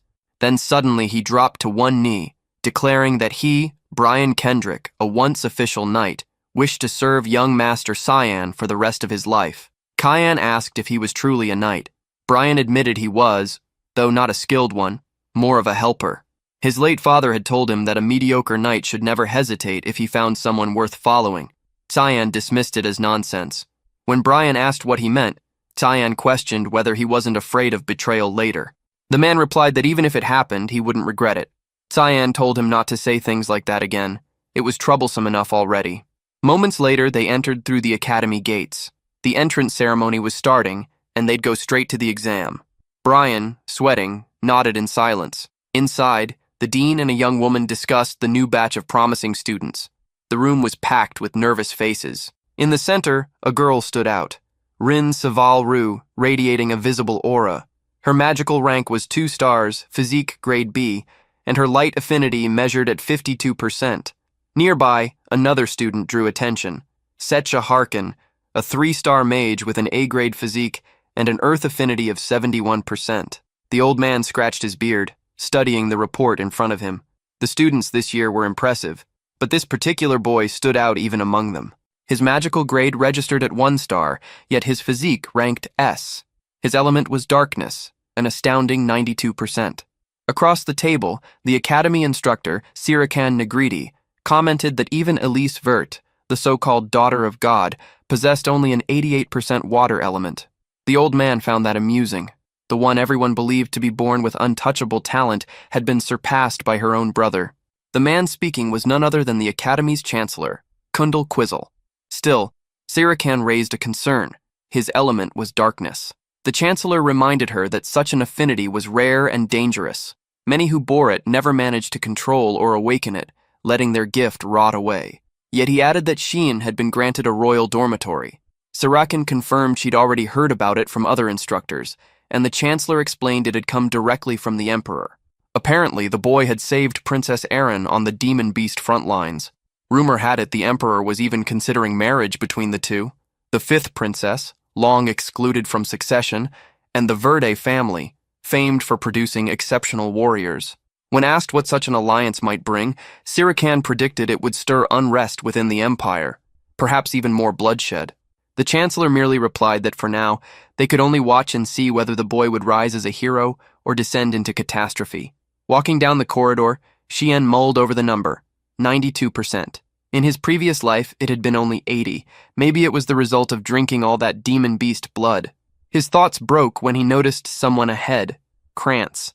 Krantz froze at the sight of him, muttering that Shien looked strange. Behind him stood a stocky boy who smirked and asked if this was the kid who'd been bossing Krantz around. The same boy sneered, mocking that Sheen didn't even know who his mother was. Sheen recognized him instantly. Popper Penneron, son of Marcus, one of Krantz's old lackeys who'd helped torment him in his past life. Seeing the two together again was almost satisfying. Popper shoved Krantz aside, saying the kid needed to be crushed. Krantz panicked, begging him not to, but before he could finish, a fist slammed into his face, sending him crashing against the wall. While Krantz groaned, Sheen crouched beside him, asking if he wanted to talk about a few things. Hesitant and trembling, Krantz agreed. Sweat poured down his face as Sheen rested a hand on his shoulder. In a calm voice, he warned that he didn't mind plans being made, but if he found out about one more scheme, Krantz wouldn't graduate with all 4 limbs intact. Krantz collapsed to the ground, defeated, while Shien turned away, muttering that this academy was going to be entertaining. Elsewhere, in one of the restricted archives, Sarika was deep in thought about him. She admitted to herself she'd have to keep a close eye on that boy. Walking over to a shelf, she reached for a certain book, only to find it missing. Behind her, a voice asked if she was looking for something. She turned sharply, startled, only to see Shien holding the very book. Composing herself, she smiled, adopting a friendly tone as she asked what a student was doing there. This was a restricted area. What puzzled her most was that she hadn't sensed his presence at all. She stepped closer, confirming that he must be the boy named Shien, and politely requested he return the book. It was research material. He agreed and extended his hand, but instead of the book, she noticed he passed her a single sheet of paper. Before she could question it, Shien's expression shifted. He felt something, a heavy, foreign aura approaching fast. A book suddenly lifted itself from the shelf, and Shien noted it was the very volume Sarika had been searching for.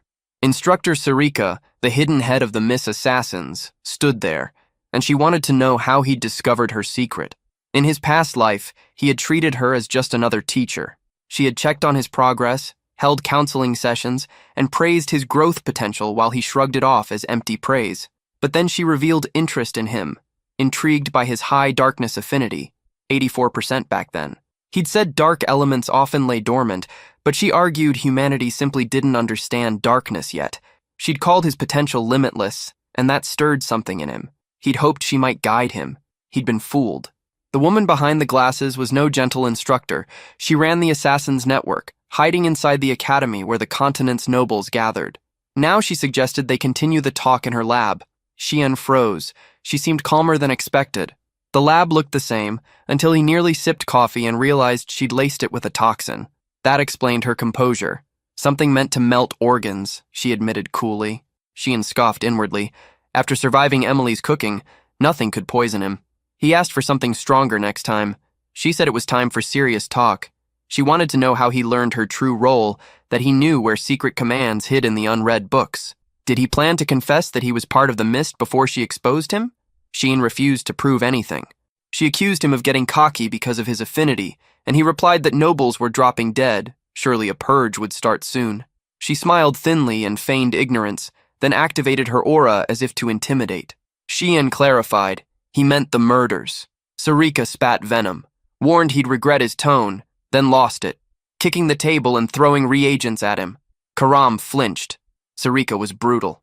In an instant, she was behind him with a dagger drawn, claiming that as assassin leader she could not ignore a mist member. She slashed. Xian dodged. She struck again, relentless, but he pulled Karam out of the line and used her to block. He decided actions spoke louder than words. If she wouldn't believe him, he'd force belief. He launched into a calculated assault, driving her back.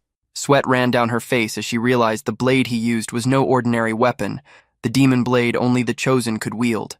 Karam's demonic weapon gleamed, and Xian asked if she finally understood. He warned that the mist would be hunting her now. Sarika demanded to know how he knew, and he answered coldly that the person she'd been searching for stood right in front of her. Elsewhere, in a ruined street, an isolated house clicked open as someone used magic to unseal a padlock. Sarika and Xian stood together, and he remarked that she didn't seem too impressed that the mist's hideout was hidden right here. The tunnel ahead led directly to the altar he sought, so he told her he'd go alone. He walked deeper into the winding passage, a subspace shaped by the power of the god of the mist. Because of its warped nature, the tunnel stretched far beyond what the eye could perceive. Even so, he remembered every twist, every trap. From the darkness behind him, attackers emerged. He sighed, thinking this kind of welcome ceremony was a bit much. Parrying blows, he stepped back as mud-like projectiles rained toward him. One of the ambushers almost got himself killed dodging his own attack, forcing Xian to block the rest. The kid's quick reaction impressed him. The attacker smirked, activated a secret art, and split into multiple clones, circling him from every direction. But Xian had his own tricks. Recognizing the technique, they couldn't understand how someone so young could use it. Then his aura shifted. The wave of murderous intent rippled through the air, a killing art known only to veteran assassins. The men gasped for breath and dropped to the floor, unconscious. He knew they wouldn't wake up anytime soon. Only one remained standing. Maybe an executive? Xian prepared another move, but the man struck first, deflecting the blow and using a skill that disrupted Xian's own. The attacker's mask fell, revealing Sarika beneath it. She smirked, admitting she could no longer hold back, calling him Xian Vert. He froze, caught off guard. Sarika, again in front of him, demanded that he show his true strength. Xian responded with his savage strike, sending her flying across the chamber. She landed on her feet, eyes gleaming. Intrigued, she wondered aloud how he could use two assassination arts so effortlessly. She wanted to see more, her excitement rising while the others ran for their lives. Xian knew that look. Combat lust. Once overtaken by it, she wouldn't stop until one of them was dead. He should have fled, but instead, she pressed forward, urging him to continue, insisting it was what he wanted too. She lunged again. He parried. She reminded him that no one would notice anything here. It was a sealed subspace. He didn't need to hold back. Realizing escape was impossible, Xian prepared to go all in, even if it meant killing her. Then pain shot through his body. Something struck his neck. He collapsed to the ground, dazed. Karam appeared beside him, saying she knew it would end like this and told him to rest. Sarika demanded to know who she was. Karam stepped out of the mist, stating she hadn't planned to interfere, but Sarika should already know. Sarika bowed slightly, recognizing the demonic blade herself, Karam.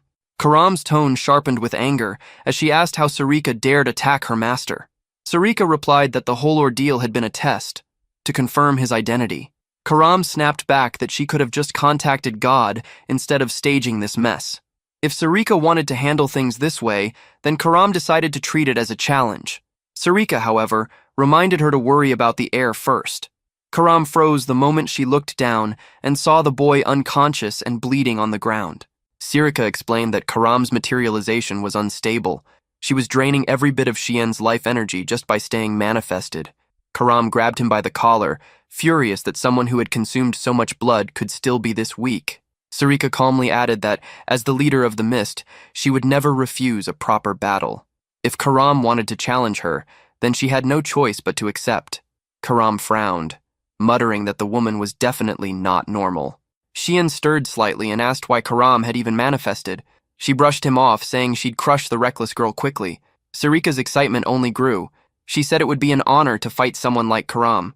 The Blade Spirit warned her not to beg for mercy later, and Sarika simply smiled, claiming she looked forward to it. Before either could make the first move, a voice echoed through the corridor, firm and commanding. It told them both to stop. Everyone froze when they recognized it.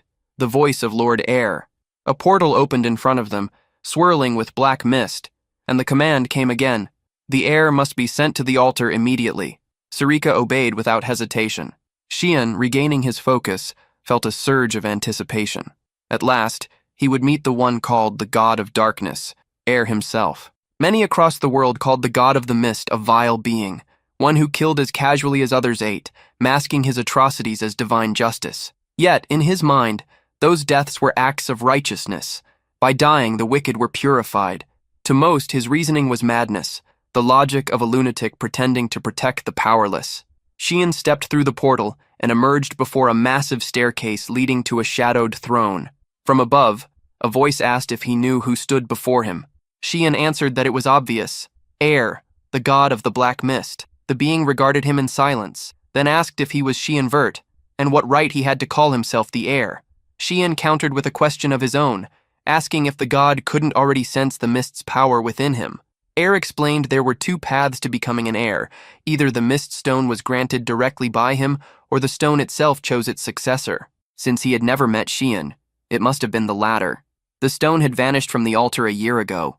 What puzzled him was that Xian had not only awakened its power, but controlled it with unnatural skill for someone his age. Even his eyes looked too old for his body. That meant only one thing. Xian came from a timeline beyond his understanding. Xian found that curious, saying he had assumed the god knew everything. Air replied that if he sought an omnipotent being, he had come to the wrong place. He had long been stripped of his divine status. Xian had suspected as much. Still, Air frowned, noting how unusually easy all this felt. Xian asked what he meant, and the god admitted that he had simply been sitting here, waiting in silence, and now, his heir had finally appeared. Why was Xian doing all of this in his place? And worse, why had he brought something so unpleasant with him?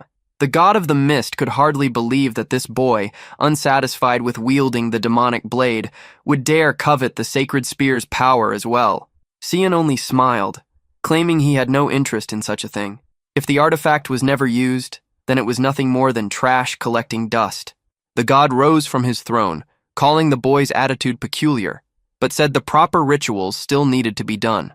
Raising his hand, he declared that Xian would now become the absolute creator, the heir who would inherit his power. Then he asked if Xian truly desired that title. In his previous life, Xian remembered answering that he wanted to live for his older brother. That had been pure foolishness. The god hadn't even cared for his answer back then. When Xian disappeared, the realm collapsed. He'd wondered whether they had ever wanted something from him at all. The god had said there were things far more important than misguided convictions. Now Xian realized the deity might have foreseen everything. He stepped closer, saying he no longer held any faith or ideals. The god looked puzzled, and Xian continued, saying he would use this power in the most selfish way possible, only for himself. The god told him that right and wrong existed only through personal judgment and asked if he wouldn't regret such a choice. He warned the boy to choose his words carefully, or he would strike him down right there.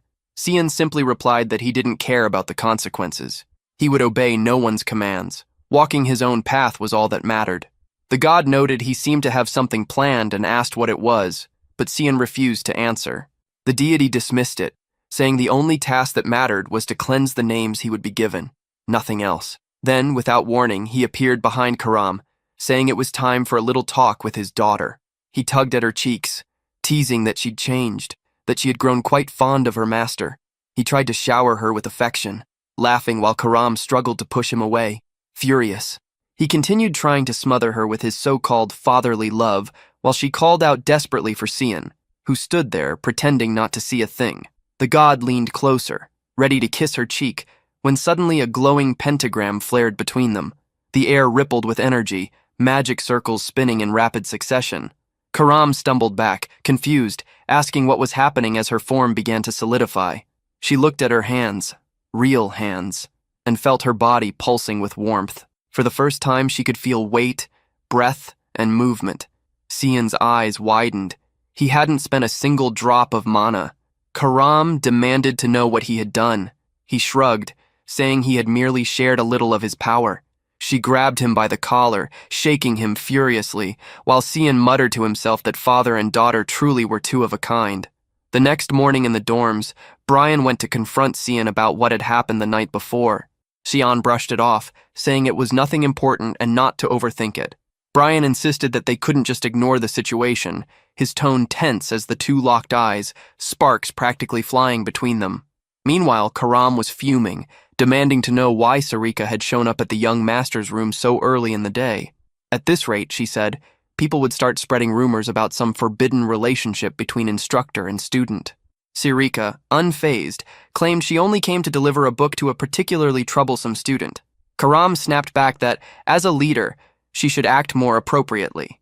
Sarika retorted, asking why the spirit was so obsessed with meddling in things that weren't her concern.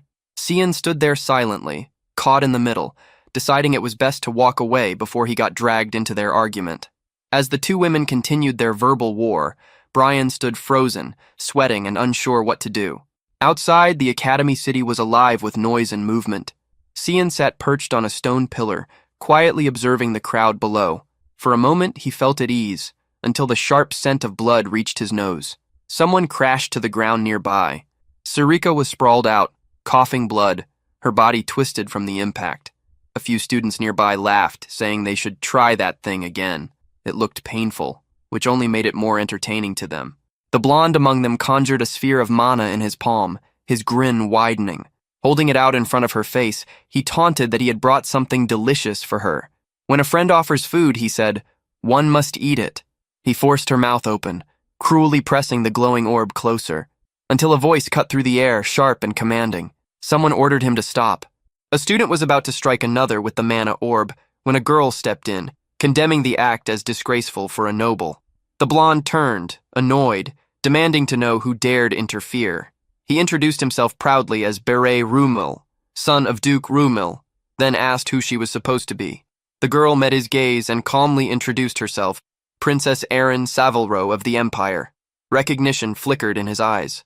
A smirk spread across his face as he mocked her title, calling her the Empire's famous Fifth Company girl. He stepped close, pretending to bow, saying it was an honor to meet her.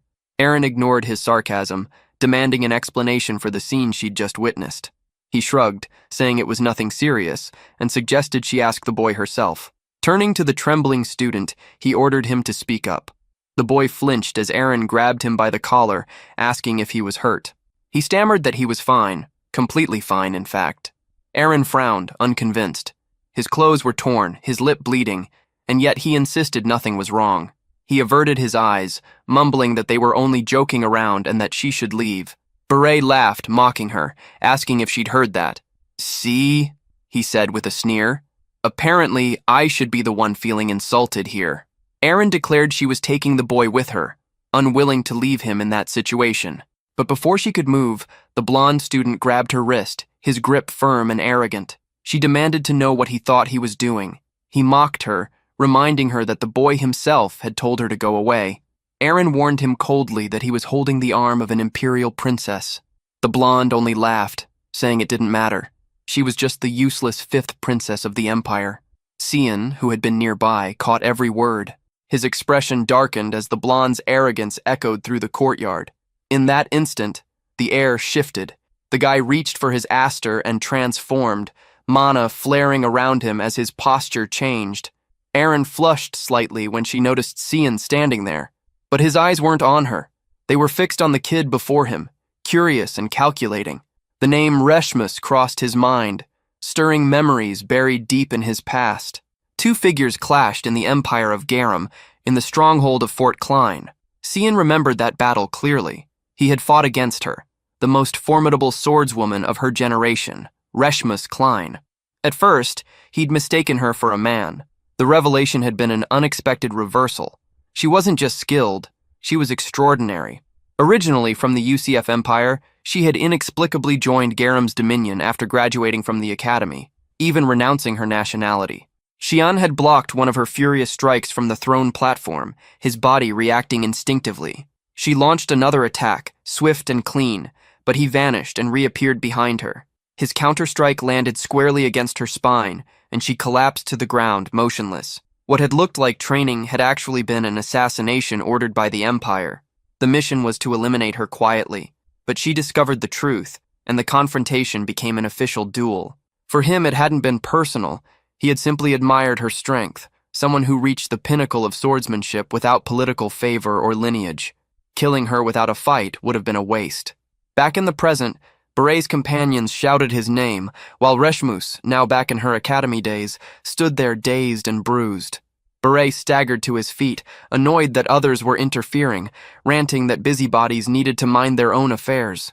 He recognized Cian then, Cian Vert, the young master he'd heard rumors about, the one who had fought on the front lines. He sneered, asking if he wanted to meddle in their fun. Cian didn't think any of this looked fun. Injecting mana orbs into someone's body could destroy their internal flow, permanently crippling their magic. He asked if their game involved forcing mana orbs into people's mouths. A dark grin crossed his face as he summoned a massive orb of black energy, saying he'd join in too. Beret broke into a sweat as the sphere grew larger above Cian's hand. The boy asked mockingly why his mouth wasn't open yet, then casually lowered the enormous orb as if ready to shove it down the blonde's throat. Later, in the dorms, Reshmus lay beaten and bruised on the bed. Marin, sitting beside her, said they had already treated her wounds. She just needed to rest for a while. Reshmus thanked them quietly, saying she could never repay what they'd done for her. Erin, for some reason, felt a surge of pride, smiling as she said that their dear Cian had handled everything, so there was no need to worry anymore. Cian's gaze lingered on Reshmus, noticing the extent of her bruises. It was remarkable that she hadn't fainted despite so many fractures. She truly lived up to the title of the strongest swordsman. Then, out of nowhere, Reshmus asked if he knew her. She hesitated, cheeks slightly red, admitting that she had noticed him looking her way more than once. Cian explained that he had mistaken her for someone else and told her to forget about it, apologizing if he had made her uncomfortable. Erin stood to the side, listening carefully, her eyes darting between them. Reshmus brushed it off, saying it was fine, though a hint of embarrassment colored her voice. Suddenly, Erin asked where Reshmus was staying, and what she would do if those same bullies came after her again. Reshmus replied that she lived in the common dorms. Erin tilted her head and asked if she had any noble background. Reshmus said no, she'd only been accepted through special admission thanks to instructor Veltane's recommendation. But when she arrived, the instructor had already been expelled. Cian understood immediately. She had lost her only support within the academy. What she had endured so far was likely just the beginning. Soon, she might even be expelled. Erin's expression softened with pity, and Cian turned to her, suggesting she take Reshmus in as an attendant. That way, the girl could learn swordsmanship while staying close to her. Erin blinked, confused, asking why he was calling him a girl. Couldn't he see it was clearly a boy? Cian simply said she was mistaken. Reshmus was a girl. Erin froze. Her entire world cracked for a second. From behind, Reshmus awkwardly apologized, explaining that she hadn't meant to deceive anyone. She'd just preferred short hair since childhood, which often caused misunderstandings. Cian could only think that fate seemed to love reversals. First, there had been a boy mistaken for a girl in the demon's domain, and now it was the opposite. Erin started crying, apologizing for not realizing sooner, and admitting she couldn't understand how Cian had known. Reshmus smiled faintly, saying it was all right, that she wasn't offended. Erin then asked what she thought about Cian's idea. To her, it sounded perfect. If Reshmus became her attendant, she wouldn't have to fear harassment anymore. She could focus on her studies and live comfortably. Reshmus asked what she could possibly offer in return. Erin confessed that she'd been feeling lonely and needed someone by her side. Grateful, Reshmus bowed slightly and promised to serve as her attendant from now on, never bringing her shame. Erin turned around, ready to thank Cian for the idea, but he was already gone. He'd slipped away quietly, knowing the two could handle things from there. As he walked through the corridor, he finally understood why Reshmus had left the UCF Empire. She likely wouldn't have lost control of her mana if not for that idiot Beret. Now, the one who had already been the most powerful swordsman on the continent would have her mana fully restored. She would likely become someone even he would struggle to defeat. But that didn't matter. His attention was fixed on something else. It was the thing Sarika had personally handed him earlier that morning, his first mission, his first real assignment for the association. Holding the card in his hand, he thought this was going to be a tough challenge for a first task. When Sarika gave it to him, she had said she believed in his potential. That line kept echoing in his mind.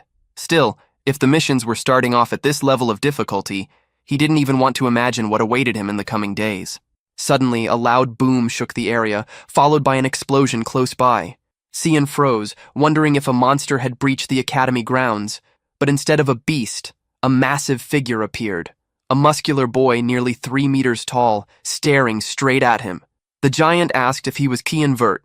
Slightly embarrassed, Cian nodded, trying to figure out what this was about. The boy introduced himself, boasting that while his magic level was only grade 1, his physical level was an S. He also mentioned he knew Cian was the youngest of the Vert family.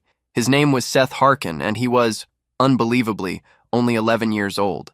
Cian blinked, trying to process how a kid that age could be that huge and overdeveloped. Seth flexed his biceps proudly, talking about all the stories he'd heard, how Cian had slain monsters, survived a dragon encounter, and even earned an S-rank physique evaluation, something Seth himself had never achieved. That was why he wanted to challenge Cian to a fight. It was then that Cian noticed a mark on Seth's chest, an insignia he recognized immediately. It represented the desert kingdom of Spain, a powerful empire far to the east. In his previous life, Spain's entire military strength had revolved around one man, its crown prince. That prince had been a legend, a warrior so strong that no army dared invade Spain. Under him, the nation carried its pride as a land never conquered. But that same prince eventually fell, not in battle, but to something trivial. After years of neglecting his health and obsessively training, he died of a common cold. Cian couldn't believe he was now face to face with that same prince. This meeting had never happened in his past life. Whatever was going on now, it was something new and troublesome. Still, he decided to play along and asked if Seth wanted to fight immediately. Seth confirmed it with confidence, saying it was the only way to determine who was the strongest man. He even declared that he wouldn't take no for an answer. So naturally, that's exactly what Cian said. No. Seth blinked, confused, demanding to know why. Cian explained that duels like this had to be approved by the academy. They needed to file a request through the proper channels. The moment Cian mentioned where the office was, Seth didn't hesitate. He bolted in that direction, shouting over his shoulder that he'd be right back. Cian couldn't help thinking the guy was all brawn and no brain. The office Seth was running toward was in the opposite direction, but there was no reason to tell him that. Besides, there wasn't even such a thing as a training request form in the academy. He decided to let the musclehead figure that out himself. Poor fool. The scene shifted to the city. A hooded man bowed before Lord Zickerman, reporting that the product was ready. Zickerman, visibly impatient, ordered him to stop wasting time and notify all the clients at once. Zickerman Albus, one of the 3 wealthiest men on the continent. Publicly, he was celebrated as a generous philanthropist, showering charities with donations. In truth, he was filth. A man obsessed with forcing unnatural unions between races, breeding mixed offspring for the underground slave market. From the shadows, Cian observed everything, watching Zickerman boast about his greatest creation being born that very night. His target was now confirmed, and the mission already looked easier than expected. As he prepared to move, Karam's voice broke through, saying she could sense an intricate, unsettling energy nearby. Cian frowned, not understanding. She clarified. The target was hiding something. Meanwhile, Zickerman stopped in front of a reinforced cell, smiling to himself. He muttered that he could finally enjoy a moment of peace and told his money factory to rest well. That was when he noticed it. Black mist creeping across the floor. Before he could react, a shadow moved. A sudden strike tore through the air. One of his knights collapsed instantly, headless. The others shouted, demanding to know who was there. Panic erupted. Zickerman screamed for someone, anyone, to kill the intruder. But Cian was already in motion. He closed the distance in a blur, delivering a crushing blow that sent the knight's sword flying. A quick slash behind the knee followed, and Karam's presence shimmered beside him, her blade pressing coldly against a throat. Before the man could even speak, he was already dead. There was no hesitation. Zickerman stumbled backward, trembling and shouting for reinforcements. Cian told him he'd see his knights soon enough, once he joined them. The tycoon had hired plenty of guards, but they were useless. Dragging himself across the floor, Zickerman stammered, offering money, begging for his life. Kian sliced through one of his hands without emotion, saying he had more than enough wealth already. The terrified man fell face first, clutching the bleeding stump. Kian called him by name, his tone cold. He declared that Zickerman would pay for the monstrous things he'd done, for the lives ruined, and for his hand in the slave market. That alone was enough reason to die. But feeling merciful, he granted the man 1 minute to repent and free himself from his sins. Zickerman sobbed, saying it didn't matter.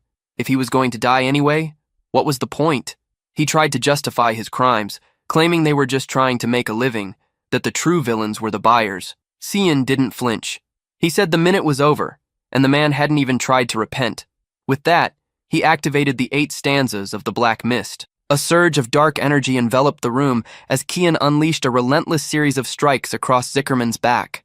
The screams didn't last long. When it was done, he finally turned his attention to the surroundings.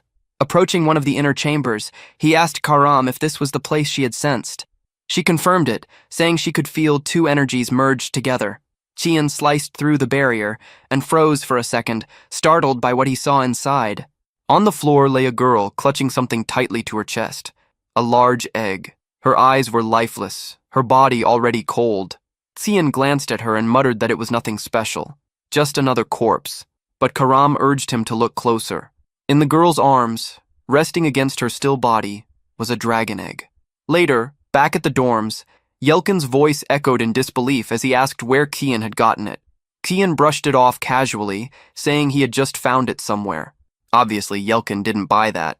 He snapped, demanding to know what kind of nonsense that was. Who just finds something like that? But Cian's thoughts were elsewhere. He was more concerned with the man who'd been trying to sell the egg. Why would anyone try to sell something so dangerous? And who was supposed to buy it? Where was it meant to be delivered? Yelkin then asked what they would do if the egg suddenly hatched, and turned out to be something deadly. Kian assured him there was no need to panic. A dragon egg was pure energy condensed into form. It needed very specific magical conditions to awaken. It wouldn't hatch unless constantly fed with the proper type of mana. No sooner had he said that than a sharp crack echoed through the room. Both turned toward the sound, eyes widening as a thin fracture crawled across the shell. Then another. The egg began to glow. Cian froze, realizing how badly he'd just messed up. A bright light burst from the cracks, filling the room. The shell broke apart, and out came not a monstrous dragon, but a small girl. Not what anyone expected. Yelkin practically lost his mind, shouting about what they were supposed to do now. But Kian's attention was on the child. She was clearly a hybrid, part human, part dragon. That alone made her existence a far bigger problem than he could have imagined. The little girl smiled at him, her eyes bright, and threw her tiny arms around his neck. She was clinging to him affectionately, as if she thought he was her father. He stood there, dumbfounded. Behind him, Karam's laugh rang out. She found it ironic that an 11-year-old boy had just become a father. Kian shot her a glare and told her this was entirely her fault. His mind flashed back to when he first picked up the egg. He had hesitated, asking if it was really a good idea to take it. Karam had insisted, saying it was too dangerous to leave. It could fall into the wrong hands. He'd voiced his fear of it hatching, but she'd reassured him. A dragon egg couldn't hatch without a proper source of energy or its mother nearby. Now, in the present, she remarked that this just proved anything was possible. Kian demanded what that nonsense had been about an egg not hatching without a mother. She simply replied that anything can happen, proving her point. Still, what concerned him most wasn't the miracle of birth. It was the hybrid's existence itself.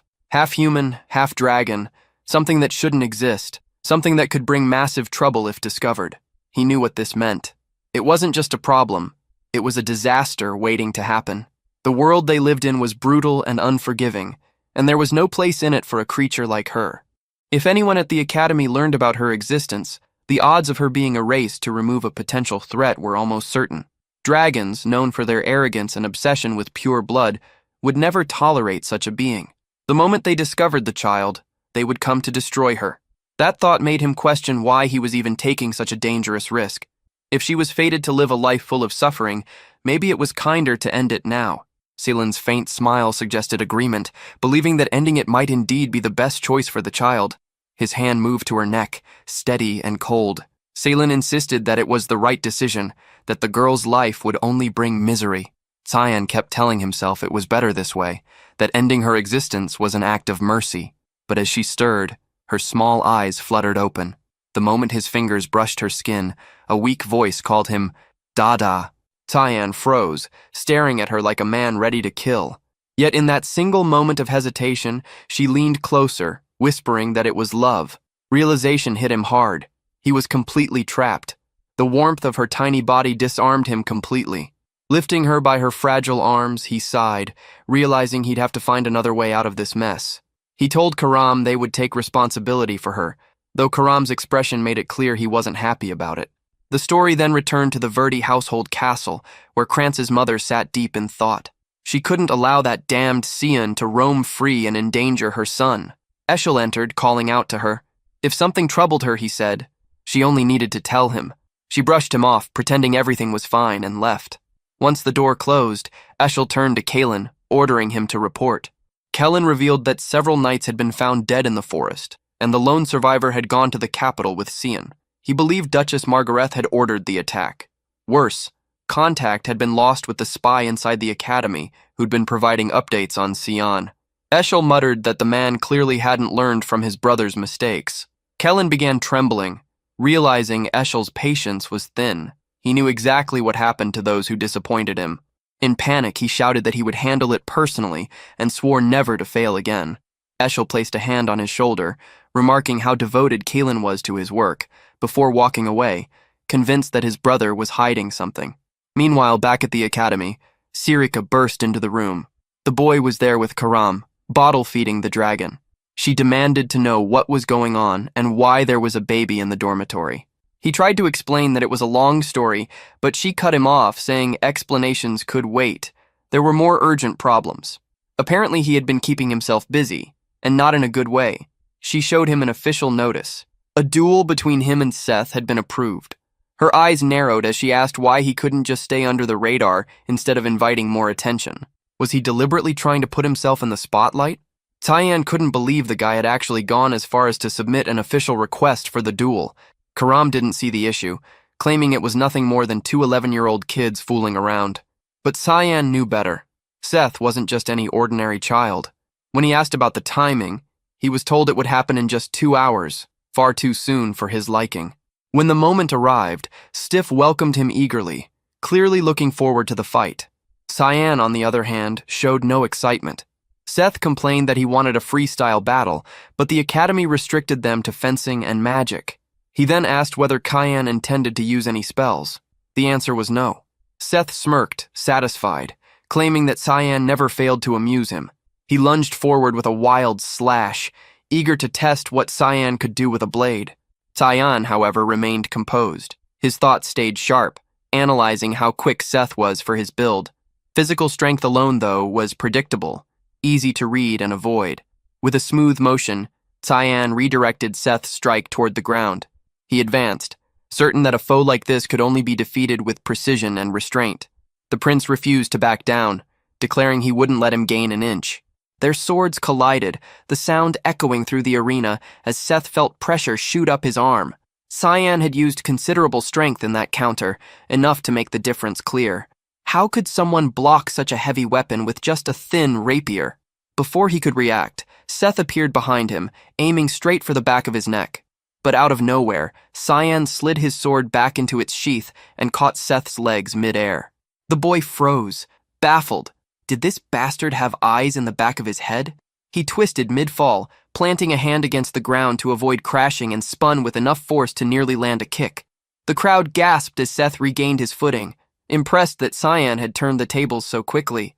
The two of them looked less like kids and more like something beyond human. Seth grinned wide, a spark of madness in his eyes. He laughed, admitting defeat in swordsmanship, but vowed to win no matter what it took. Cyan sighed internally, thinking how tiresome this was going to be, yet he braced for what was coming. Seth demanded that Cyan fight him seriously this time. His aura erupted, shaking the ground beneath his feet. He called out Cyan's name, declaring that the real battle had just begun. From the stands, a bearded man commented that they had finally moved on to magic. Students capable of both swordplay and spellcasting, he said, showed true spirit. Standing beside him, Sarika noted that Cyan had clearly dominated the fencing round. Everyone knew Seth possessed an A-class body, but Cyan's was S-class, making the outcome inevitable. Yet in advanced magic, physical ability was just a foundation. Seth's strength lay in his level 3 magic, an achievement unmatched among first years. The man wondered how Cyan would handle that. Sarika, however, was visibly irritated, glaring at the arena, furious at how much attention this bastard was getting. Out of nowhere, a hand burst from the ground, Seth's desperate grip clawing upward. He threw a punch, and that was when Cyan decided it was time to use magic. The first strike was easy to dodge, but as he shifted to counter, something in Seth's movement caught his balance for a moment, and the warning came. He wouldn't be allowed to escape. A relentless barrage followed, each blow coming faster than the last. Yet Cyan slipped through them with ease. Seth then invoked Desert Fang. The ground erupted into a wave of sand, swallowing the arena until Cyan stood surrounded. He could tell Seth had at least 3-star magic. The attack was textbook, Gara's signature style, but when the sand settled, Cyan stood unharmed amid the dust. From that alone, he understood that Seth was capable of level 4 spells. The real issue wasn't whether he could win, but how to do it without drawing too much attention. Seth barked out a challenge, demanding to know how long Cyan planned to keep dodging. Cyan, unimpressed, wondered if Seth genuinely expected him to stand still and take a hit. Frustration boiled over. Seth shouted that a true warrior never runs from fate. Cyan's only thought was that, as far as he knew, they were both still students. That only pushed Seth further into rage as he unleashed a full sandstorm. From the stands, the old instructor watched intently while Sarika's face turned pale. She knew that was level 4 magic and couldn't understand why he'd resorted to it. Seth hurled another blast, eager to see if Cyan could dodge this one. Instead, Cyan stood his ground, deciding he'd take it head-on. Away from the chaos, Yelkin picked up the baby's bottle. He muttered that it was lucky he had experience raising children. After all, looking after his younger siblings had been brutal, but who would have thought that training would come in handy now? He called for the little princess, saying it was time to eat. Then he froze. The girl had already grown, noticeably so. Back in the arena, the sandstorm raged within a massive blue dome, designed to keep bystanders safe. But the shield was fracturing. Cracks snaked across it as the force inside built beyond its limit. Oscar, the mage maintaining the barrier, was speechless. No student should be capable of causing this. Sarika urgently told the Chancellor to end the match, but he refused, saying something was about to happen. Cyan finally invoked a forbidden technique, the secret art of the Void Sphere. Sarika's eyes widened. She didn't want him to reveal that power here.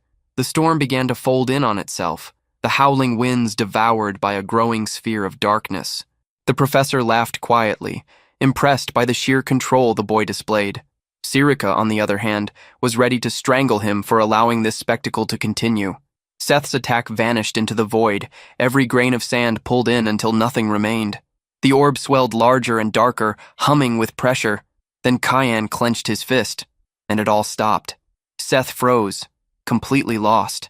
The audience stared in confusion, whispering about where all that energy had gone, or what that black sphere even was. No one had an answer. Cyan turned his eyes toward Seth, asking if he still intended to continue. The boy was drained, every ounce of energy gone. He dropped to his knees, muttering that he couldn't believe he had lost. Defeated in fencing, defeated in magic. There was nothing left to say. In that moment, he was nothing but despair. Cyan couldn't help but feel a twinge of guilt for breaking the guy's spirit so thoroughly. But then Seth slammed his fist into the ground and muttered that it was fine. He had grown tired of beating weaklings anyway. This loss somehow reignited his drive to train harder. He stood, extended his hand, saying he looked forward to their next training session, and that Cyan would have no choice but to accept the challenge next time. Cyan's response was simple, not interested. The scene shifted. Cyan was now explaining how dragons matured far faster than other beings, but the rate was absurd. Overnight, the child had seemingly turned 6. The girl ran up to greet her father, cheerful as ever. At this pace, Cyan realized, she'd soon reach his own age. He tried to justify it, saying he only looked away for a moment, and suddenly she had grown. Manny, nearby, understood how difficult it would be to raise her in a place like this. Someone remarked that it was only a matter of time before she could no longer be hidden. That someone was Sarika. She offered to conceal the magic sword, but a dragon was an entirely different issue, especially one that kept drawing attention the way Cyan had today. Karam, sprawled on the couch, slept soundly, uninterested in the chaos around him. The others could only stare at the small dragon girl, stunned by how fast she was growing. How had she gotten so big while he was out fighting? Sarika crossed her arms, saying she had suspected Cyan was up to something. Still, bringing home a creature like that was on another level of stupidity. He told her not to worry. Yelkin had agreed to take care of the girl. Besides, the house was protected by a barrier, meaning both Sarika and Karam were safe from detection. Sarika handed him a letter, warning that this peace would last only if he stopped causing problems. Cyan glanced at the seal and muttered that it was a lousy reward for winning a duel. Without responding, Sarika left the room, telling him to stay out of trouble before he angered the wrong person. Yelkin asked what the letter said, and Cyan replied that it was a warning. Apparently, the academy was threatening expulsion for misconduct. The little dragon girl panicked, saying that if her father were expelled, they'd all end up living on the streets. Cyan stared at her, baffled at how she had learned to talk like that so quickly. He patted her head and told her not to worry for now. Yelkin cautioned that returning home under these circumstances would be dangerous, but Cyan brushed it off, claiming it was just a minor competition. He'd already noticed something unusual. The letter came straight from the chancellor, not the administration. That meant the man wanted to meet him personally. Whether this took place in the past or not was uncertain, but the next words were clear. The chancellor asked if he truly wished to join the Order of Light. Cyan accepted the statement without resistance, though the man immediately remarked that such a path didn't seem to suit him. Reading the look on the boy's face, he concluded Cyan already knew that truth deep down. Sveik, after a moment's silence, decided to offer a piece of advice. One he told Cyan to remember well. There would be no gain in joining the Order of Light, he warned. Only misery or something far worse awaited those who did. One thing was certain. It wasn't worth it. That was the life of a puppet. Nothing more. Those words belonged to a conversation Cyan once had with the old man in his previous life, back when he had been summoned there before. Remembering that, he couldn't help but wonder what kind of curse the old man would try to throw at him this time.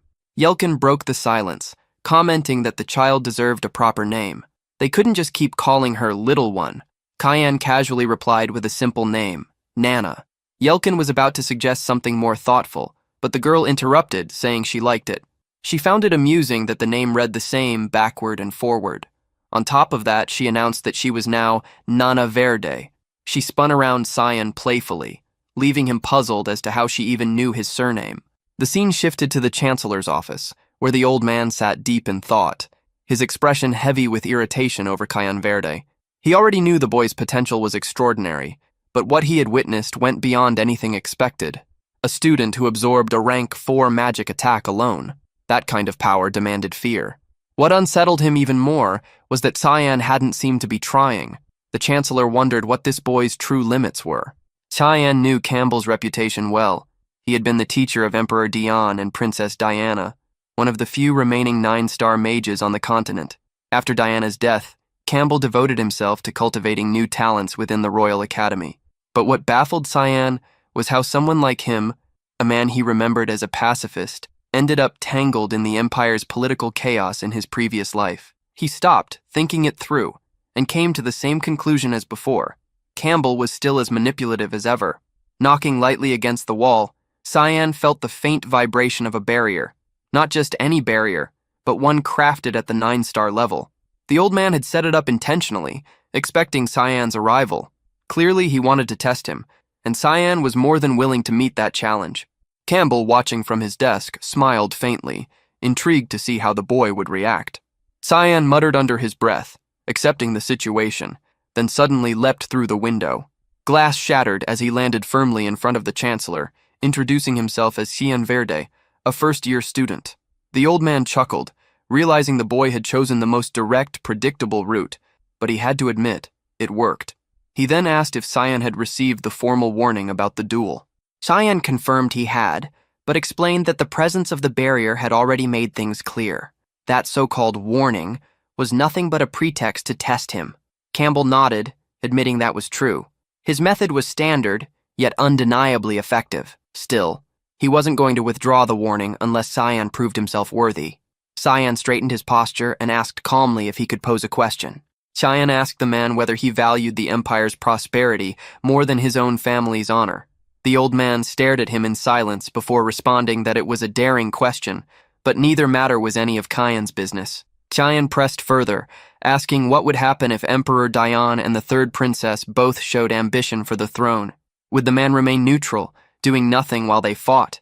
The chancellor called such words not only bold, but dangerously reckless. As he listened, Cheyenne's mind drifted back to his previous life. This was the same man who had once told him he'd live as a puppet, and now he was no different. Back then, the chancellor had played a decisive role in helping Prince Luenel seize the throne, a prince notorious for his brutality and for slaughtering all his siblings. When the chancellor dared to question those murders, he was branded a traitor and thrown into prison. Cheyenne slammed his hand against the table, demanding to know why things turned out that way. The old man countered by asking if Cheyenne truly believed that the peace built over the last century could collapse so easily. He had thought the boy was bright, but now he saw nothing but ignorance. Ignoring the jab, Cheyenne listed the facts. The emperor's daughter and the second princess had already died from illness. The third and fourth princes were growing stronger and more influential. Empress Cassandra's faction was openly grasping for power and wouldn't stop until they controlled the empire. The so-called peace that held the land together was fragile, ready to shatter at any moment. And when that happened, even the academy would fall with it. The chancellor stared, astonished that an 11-year-old could outline the political state of the empire so clearly.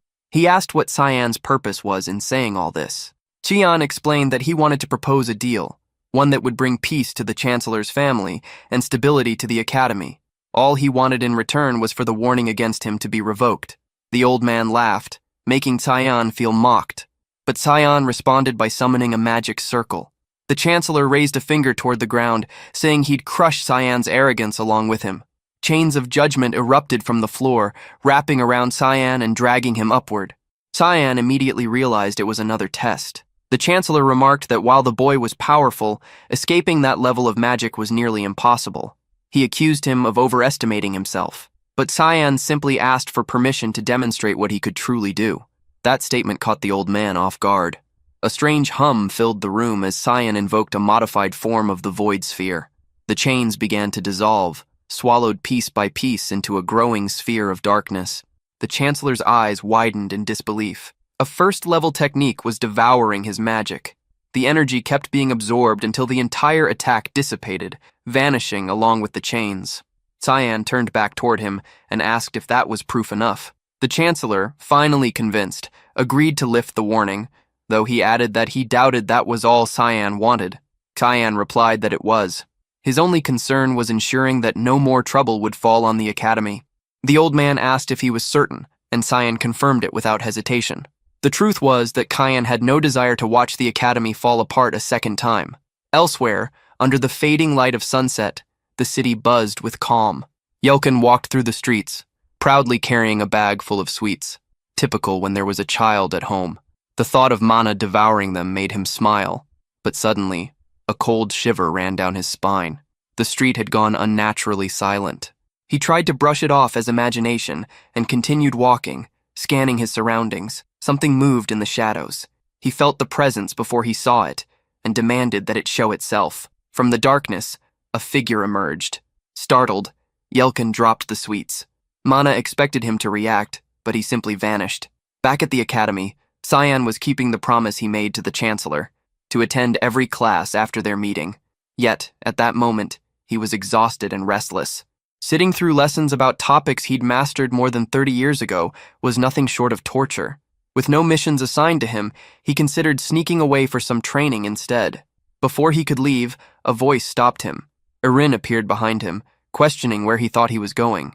When he claimed he was just heading to the bathroom, she quickly called his bluff, pointing out that he was walking in the completely opposite direction. Behind her stood a boy named Resemblance, addressing her as Lady Erin. Cheyenne asked if she truly allowed someone to call her by her given name so casually. She told him to stop deflecting, but admitted that it was fine, though only in private. Then she questioned why Cheyenne still spoke to her so formally. He explained that, as royalty, she was above him, and as a simple citizen of the empire, he couldn't treat her informally. Before the conversation could continue, another voice called out to Erin. She froze immediately. Cyan turned toward the stairs and saw two figures descending, Fabian and Nerobian, both from House Nafalo.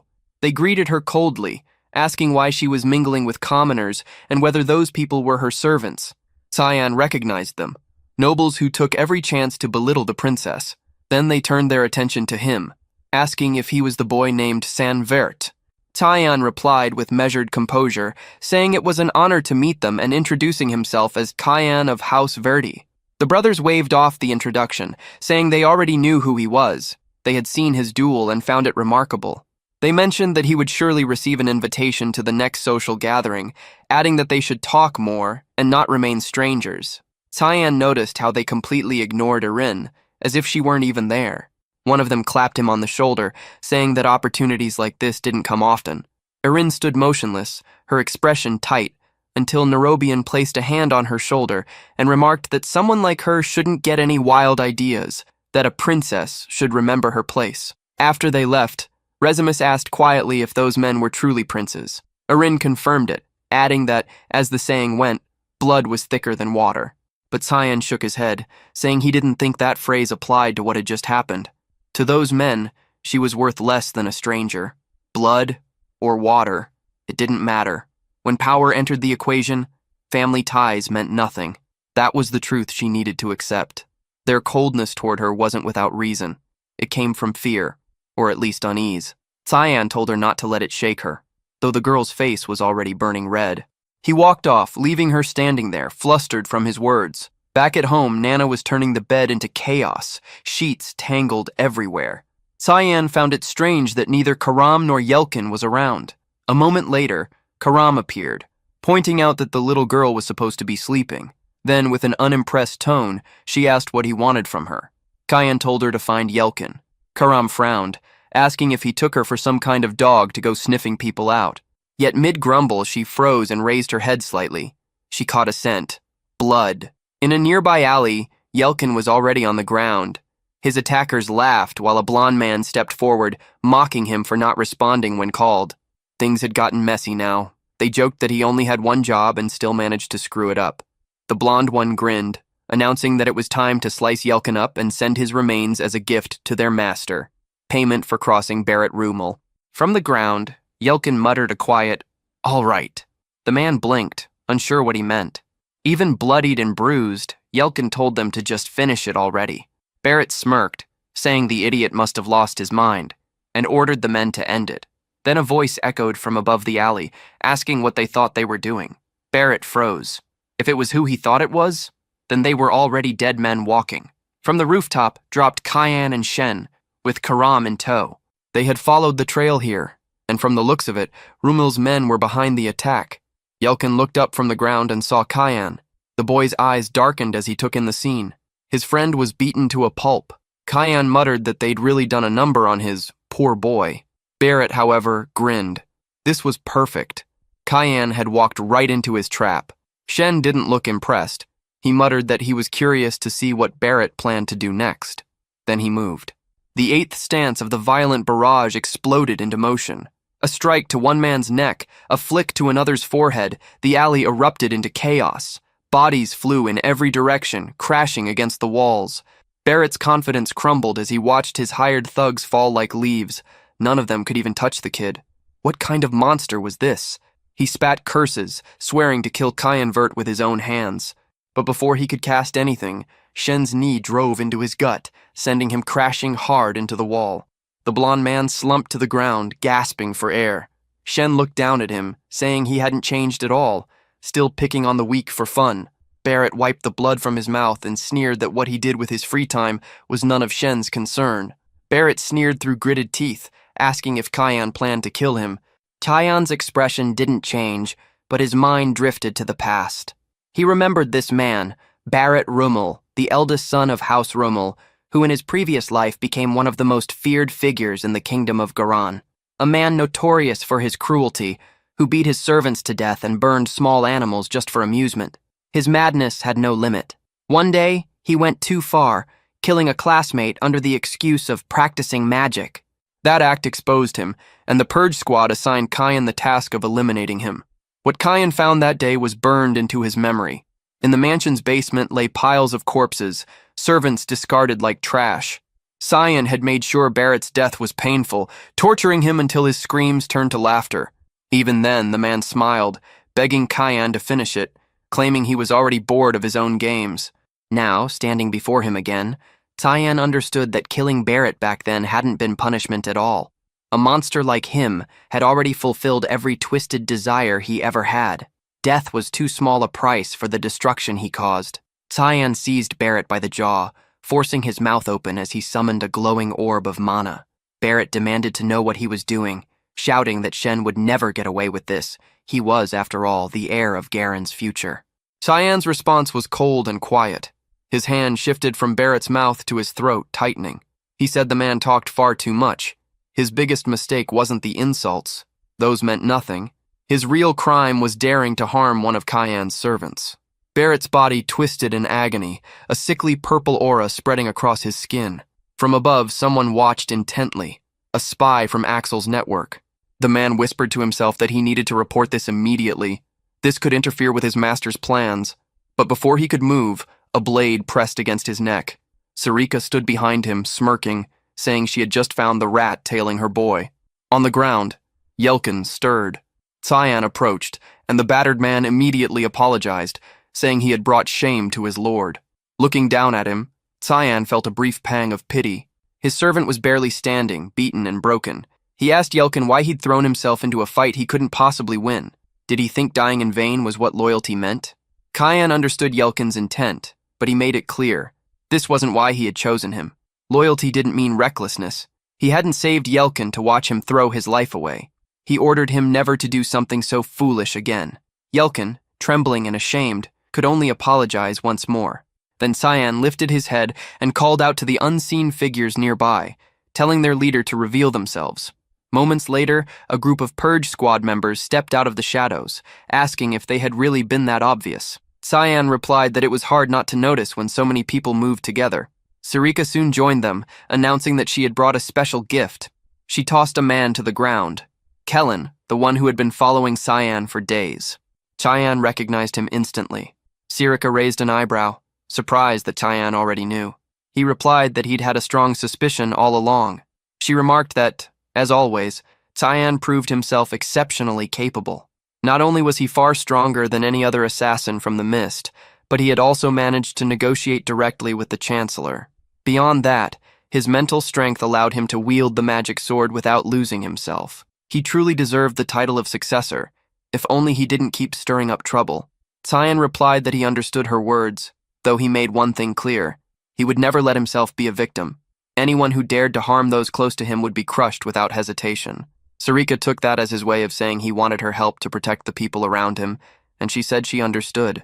Before leaving, she added that she trusted his judgment, but reminded him not to forget to take care of that person.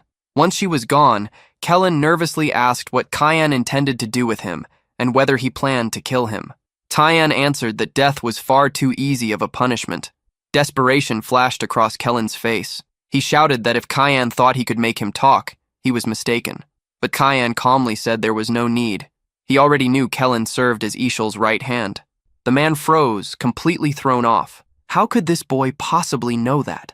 But Cyan remembered him perfectly from his past life, always standing beside his brother, loyal to the end. He also remembered the bitter envy that had burned inside him watching them together during the wars. Still, Kellen was undeniably a problem. Killing him now would be the cleanest option, but that would immediately alert Eshel. No, he decided, it was better to use him instead, to turn this liability into a tool for his next move. Kellen, trembling, asked what he was doing. Cyan activated the psychic clone technique. A dense mist began to pour from Cyan's hands, seeping into Kellen's mouth, his eyes, his very mind. The scene shifted. A castle came into view, and inside, a man lunged at Erin with his sword raised. She blocked and countered, mocking that he'd have to do better. But in the blink of an eye, he vanished and reappeared behind her, pressing his blade to her neck, declaring victory. Erin sighed, telling him to drop the formalities and stop calling her Your Highness. She admitted defeat. She still couldn't match him. He apologized, calling her Your Highness again, and she told him to learn how to speak normally. Then, a loud impact echoed through the courtyard. Erin turned her head, saying someone was training intensely. Outside, Yelkin was taking blow after blow, one punch to the gut, a kick to the back of the knee, then being thrown across the ground. Cyan watched him and couldn't help but be impressed. For a man who was once just a worker, Yelkin could endure a surprising amount. His stamina was impressive. With the right guidance, he might actually become useful in the future. When Cyan asked if he was all right, Yelkin spat out blood and insisted he was fine. Cyan knew the training had to be harsh. At any moment, someone could attack him again, just like what happened with Barrett. Yelkin then mentioned Kellen, asking if he might become a problem later. Cyan assured him there was nothing to worry about. Kellen was on their side now. The story then jumped back to the moment when Cyan had absorbed that strange energy. Yelkin had been there, watching as the body collapsed to the ground. Cyan had thought to himself how exhausting it was. He hadn't performed that technique in ages. That ability, the Shadow Psyche, was a dark element spell ranked at level 9. The spell created a new shadow personality inside its target, granting Cyan complete control over them. Even in his previous life, he had only used it once. He turned to Kellen and ordered him to introduce himself. The man bowed slightly and stated that he was Kellen Dagos, a guardian from the Knight of Eli's. He explained that he had been sent to this city to observe Lord Cyan's movements. Cyan nodded, satisfied by the obedience in his tone, and asked who his master was. Kellen admitted that he had once served Lord Eshel, but now pledged his loyalty to Lord Cyan. Cyan accepted his submission without hesitation. Kellen's first assignment would be to return to Eshel and report everything according to Cyan's instructions. Kellen immediately agreed, swearing to follow the commands without question. His determination was almost unsettling, and Cyan couldn't help but find it eerie how flawlessly the spell had taken hold. Moments later, Erin appeared and asked if he was training with the knight. Cyan answered simply that he was. She mentioned that she had been practicing fencing with Resemblance ever since the recent incident. Cyan immediately knew what she meant. Everyone at the academy had heard about Barrett Rumel being found unconscious and beaten outside the infirmary. The worst part wasn't the beating itself, but the aftermath. Barrett couldn't speak about what had happened, and even worse, he had lost his ability to use magic altogether. Cyan expected Resemblance to be pleased by the news, but his reaction was strangely neutral, almost concerned. Their conversation was suddenly interrupted by a familiar voice calling his name from above. Both of them looked up. Nana was literally flying through the air, shouting for her dad. Cyan froze, wondering how this was even possible. He had left Karam in charge, and of course that lazy woman must have fallen asleep again. Erin grabbed Nana out of the air, demanding to know where this wild child had come from. The girl, however, just kept insisting that she had found her dad, pointing directly at Cyan. Erin's face twisted in shock, her mind racing as she tried to make sense of the situation. Since when, and with whom, had this happened? Cyan stood there like an idiot, scrambling for a way to explain himself. Time passed, and after a long and awkward talk, he finally managed to tell her everything. Erin sighed in relief when she learned the girl wasn't actually his biological daughter. Still, she admitted she hadn't expected Cyan to have such a soft side. Yelkin, on the other hand, was panicking. If anyone at the academy found out, they'd all be expelled. But Erin reassured him that she wouldn't tell a soul. Cyan looked genuinely surprised by her promise, though honestly, he should have gotten that assurance before confessing everything. Erin looked up and smiled faintly, saying not to worry about it. After all, it wasn't like she had any other friends besides them. The atmosphere, however, immediately soured at that. Cyan asked why she had made the promise in the first place. She said it was because she felt sorry for Nana. A being who was neither dragon nor human wouldn't be accepted anywhere else. The girl was lucky to have found someone like him. With that said, Erin added that she would have to visit his dorm from time to time, not to see him, of course, but to visit Nana. Cyan agreed, but made it clear that everything had to stay absolutely secret. Erin lay awake, believing the secret belonged only to her and Cyan. In reality, it was a secret shared by 5 people. She rose, waved goodbye, and felt an odd thrill. The closeness to Cyan made her giddy. At home, Cyan took more scolding from Karam, who demanded he spill everything, magic sword and all. He told her to shut up, blaming her sleep for the mess. Dilkin suggested taking Nana out more often. Maybe the girl ran off because she'd been trapped inside too long. Cyan admitted it might be a decent idea. Above them, 2 winged figures flew, then paused as a white-haired man caught an odd scent and halted midair. The woman beside him addressed him as Lord Lucian. He noted a smell of weakness and realized they were nearing the Ruin Academy. They would delay their return. Something was nearby that shouldn't exist. On open ground close to Ruin, Dilkin warned Nana not to stray. The place was dangerous. Taiyan thought the outing had been smart. They were far from the academy. The secret felt safer, and Nana could enjoy fresh air. Karam ribbed him about playing house and joked about making the princess the mother. Suddenly the air chilled. Karam warned that something approached. Lucian called the presence abominable. Dilkin shouted for Nana and barely shielded her from a slicing beam. Seeing the children safe, Cyan ordered everyone to stay behind him. The newcomers landed, 2 dragons, superior and imposing. Lucian tracked the source of the stench and declared the existence of that thing revolting. The red-haired dragon, Catalina, wondered how such an abomination had formed and if Cyan owned this mixed-blood child, and how he came to wield a magic sword. Karam bristled at being treated like an object, but Catalina dismissed her as a mere human plaything. Hermia snapped back, daring Catalina to seek death, then moved to attack. Lucian stopped her. They had no pleasure in battling inferior beings. Still, they insisted the half-dragon child must be taken for study. A mixed breed would be invaluable, and handing her over would spare everyone's lives. Cyan cut them off, ordering silence. Lucian recoiled at the boy's boldness. Cyan repeated himself, ordering the winged crocodile to stay quiet. Lucian's patience snapped immediately. Energy gathered at his fingertips, nearly forming into a laser blast, until Yulkin shouted for Cyan to stand back, assuring him not to interfere. Still, there was no denying how terrifying Lucian's attack had been. Lucian snarled, cursing how irritating it was to deal with inferior creatures. Cyan drew his blade, activating the 9th stance of the black mist as the magic sword materialized in his hand. The sight of him, charred, drained, yet unwavering, was almost surreal. Both dragons instantly recognized the energy radiating from the sword. It was the power of the exiled.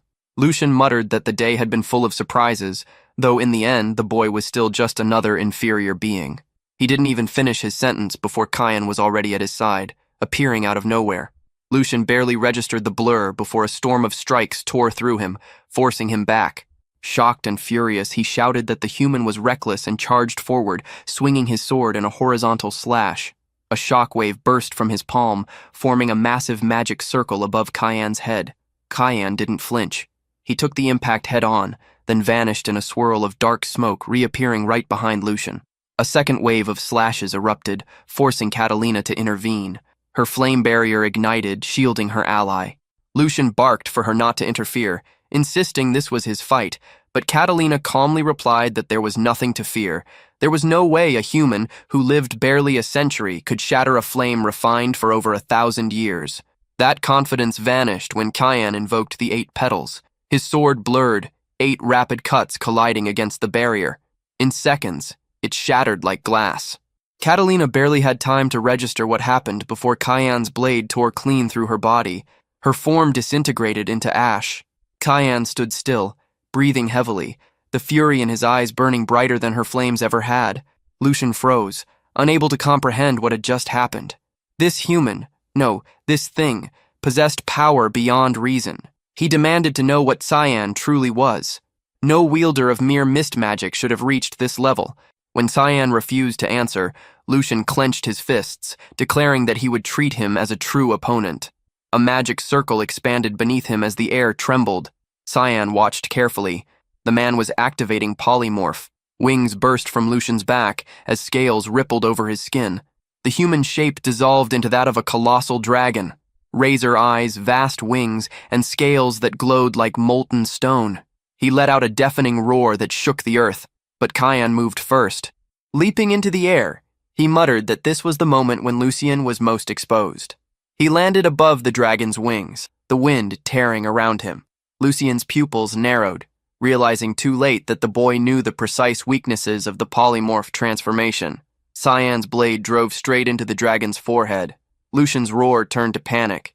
He called the act reckless, already thinking of retreat, but Cyan's smirk cut deeper than his sword. It was too late.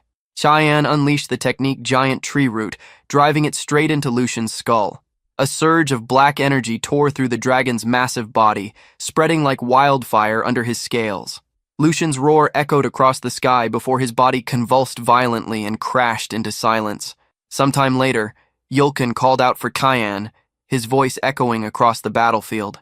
When he caught sight of the scene, his face turned pale. He quickly covered Nana's eyes. Cyan had already butchered the dragon's carcass and was roasting its meat over an open flame. He muttered that dragon flesh was rare and valuable.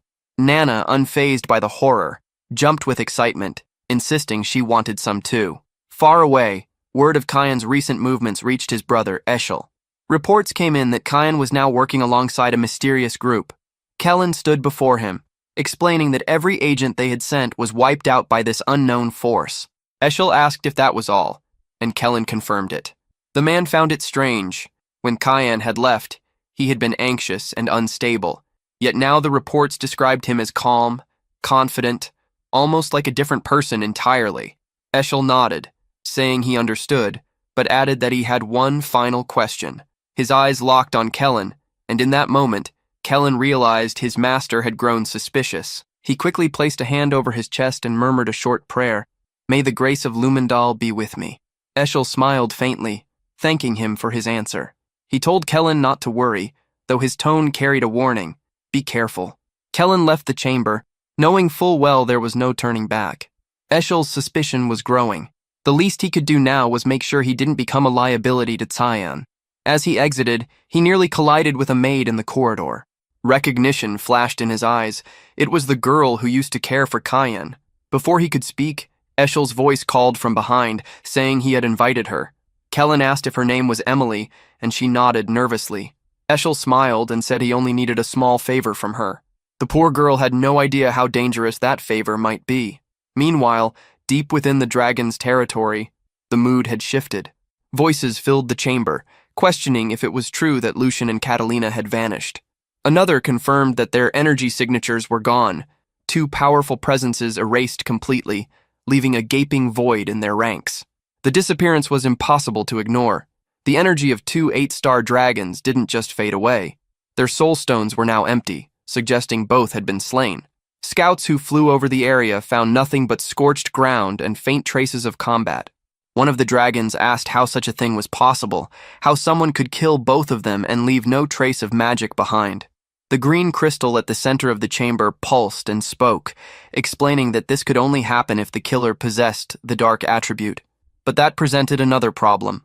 Within the candle realm, there was only one being powerful enough to destroy two dragons, yet that person did not wield dark magic, which meant someone else existed out there, powerful and completely unknown. The green crystal continued, stating that the only person at the Royal Academy who possessed the dark attribute was a boy named Cayenne Verde. There were even rumors that he had faced a dark dragon at the front lines and lived. If those rumors were true, he could very well be connected to Lucian and Catalina's disappearance. Calling it an uncanny coincidence, the green crystal ordered vigilance. He instructed Luna Renraver to send his granddaughter to investigate the boy. And so, the conversation among the glowing crystals ended, voices of unseen powers discussing Cyan's name, while their true identities remained hidden in the dark. Back at the royal dormitory, Erin wasted no time dropping by Cyan's room, this time carrying a cake. She announced it as a gift for Nana, who nearly jumped with excitement, but it wasn't just a cake.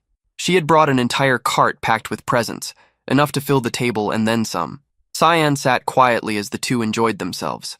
For now, things were peaceful. Erin and Nana seemed to be getting along, and the atmosphere was light. Still, the calm wouldn't last. If dragons truly had the ability to sense Nana's presence, it was only a matter of time before they came again. He swore he wouldn't let anyone close to him be harmed. This life was his, and he would live it on his own terms, and when the time came, he would crush Eshel and everything connected to him. Across the table, Erin turned her head and noticed Cyan's faint smile. She asked what had him so amused. He said he'd just thought of something interesting. The scene shifted to the garden of House Verde. A voice greeted Eshel, noting it was the first time they'd seen him since graduation. It was Prince Louis XIV, who praised how well Eshel seemed to be doing. Eshel returned the flattery, claiming it was all thanks to His Majesty's guidance. The prince told him to stop wasting his talents out on the fringes. He'd heard Ellie was moving across the continent. Eshel smiled, saying he was quite concerned about her activities. The prince pressed further, asking if he wasn't worried she might become a threat. Eshel's tone darkened, asking whether the prince was losing his sense of discretion. But the prince, Sevios, dismissed the notion, saying there was no need for discretion between them. Then he shifted topics, asking whether Cayenne wasn't Eshel's brother. He explained that his father had taken interest in the boy, even considering marrying him off to Aaron. The prince didn't see what Eschel found so troubling about that, claiming the girl was useless anyway. Eschel warned him not to underestimate her. Given the right influence and opportunity, she could prove herself valuable. Sevios chuckled, saying he always enjoyed how productive their talks were. Their relationship was certainly strange, the kind of back and forth that could almost end in a kiss. The prince poured them both a glass of wine, offering one to Eschel. As they drank, Eschel's attention shifted to the knight standing behind the prince, someone unfamiliar. The prince noticed his curiosity and explained that the man was a talent he'd discovered in the slums. Eschel studied him carefully, remarking that, even among precious stones, this one looked particularly refined.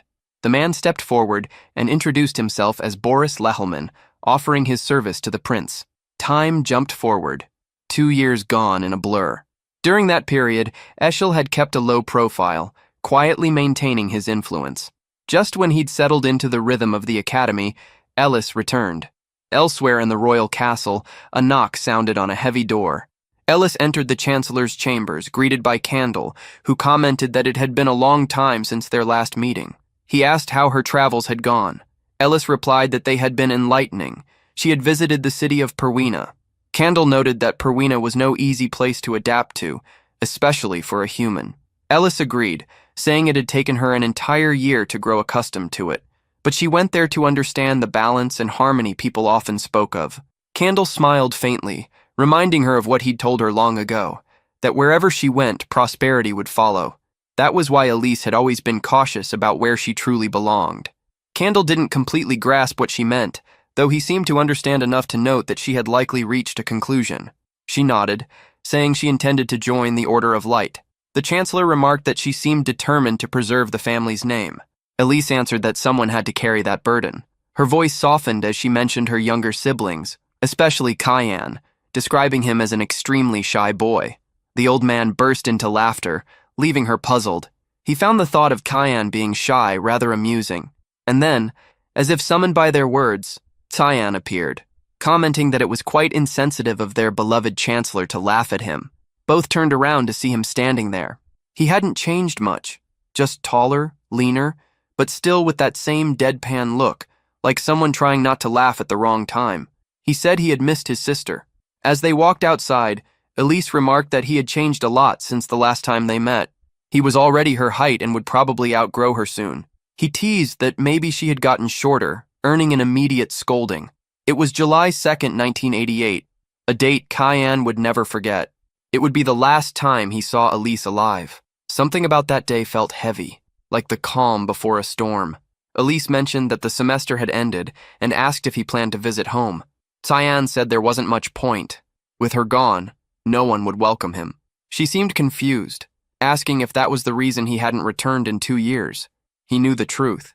Ixchel's presence made it dangerous, and the Duchess still wanted his head. Worst of all, their father did nothing to stop it. Going home would have been the same as walking into his own execution. Still, it was almost absurd. The boy who had slain 2 dragons was now afraid of a Duchess. But fine, the Ixchel part made sense. Elise then asked whether he got along with Krantz. Cayenne answered that it was impossible. When she asked why, he said it was obvious. Krantz had spent his entire life trying to kill him. Elise's face fell. She clearly hadn't known. Yelkin stepped forward, confirming what Cayenne said. Cayenne explained that Yelkin was his guardian. Poor Elise had thought he was just some eccentric follower who tagged along because he was too weak to do anything else. Only later did she finally piece it all together. She admitted that while all of this was happening, she had been in Perwina, completely unaware of the chaos back home.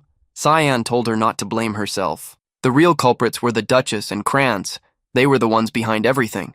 But her expression suddenly shifted. He noticed the change and asked what was wrong. She blinked, as if shaking off a memory, and told him it didn't matter anymore. It was all in the past. Krantz had never once shown regret for what he did. Without warning, Elise pulled him into a tight embrace. Tears streamed down Elise's face as she told him he didn't have to bear such a heavy burden alone, that whenever he needed help, he could rely on her. Cayenne promised that from now on, he would be the one protecting her. But suddenly, she pulled back, saying she couldn't stay any longer. Something urgent had come up and she needed to take care of it. Still, before leaving, she told him to take care of himself. Yelkin, standing nearby, felt a strange chill run through him. Elise turned to him, giving him a firm hug and thanking him for looking after her brother. Yelkin started to protest, insisting he wasn't babysitting a troublemaker, but Cyan quickly silenced him with a glare. Time passed, and Elise prepared to leave. Though Cyan smiled, he knew it had been a long time since he'd seen her so serious. The memory shifted. Years earlier, Cyan stood in a training yard, taking hit after hit from a sword. Krantz loomed over him, calling him a worthless bastard and ordering him to get up. Cyan, bruised and exhausted, muttered that there was no need for such insults. Krantz had already won. But Krantz responded with another blow to the face, telling him to shut up. The beating only stopped when someone's voice cut through the air. Alex appeared, demanding that Krantz stop immediately. She demanded to know what he thought he was doing and ordered him to apologize to Cyan at once.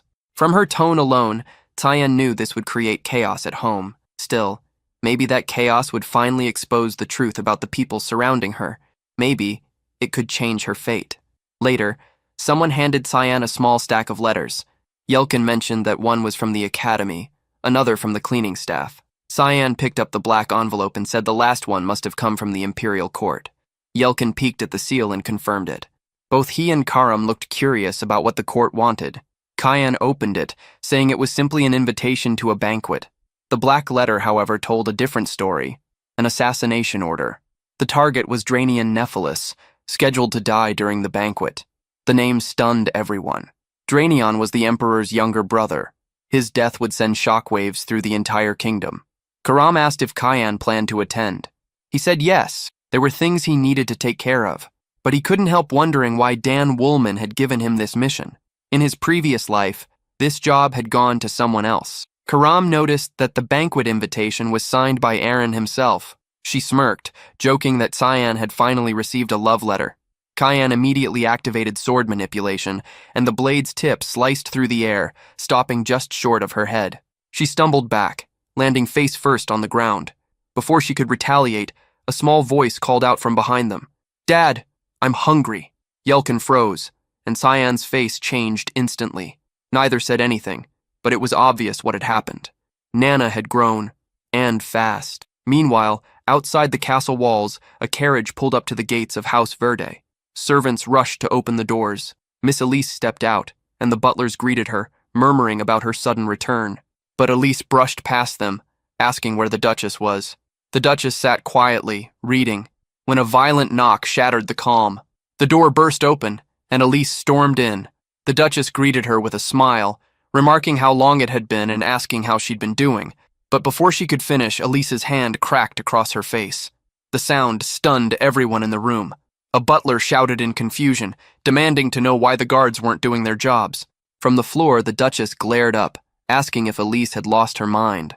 But Elise fired back that it was the Duchess who needed to ask herself that question, especially after ordering an attempt on Cyan's life. The Duchess froze, startled that Elise knew about it. Quickly regaining her composure, she denied everything, insisting she would never do such a thing, and asked if Elise had any proof. Elise said that asking for evidence was already proof enough. The Duchess snapped, screaming for the guards to act. She shouted orders, demanding they restrain Elise immediately. The guards hesitated, then charged forward, apologizing as they moved in. That was their mistake. Elise slipped past the first one and drove her knee into his throat. Blue light erupted around her as she summoned Undine, a spirit magic technique. In seconds, every guard in the room lay on the floor, unconscious or worse. The Duchess trembled, watching the chaos unfold. She ordered Elise not to come any closer and demanded to know why she was doing this.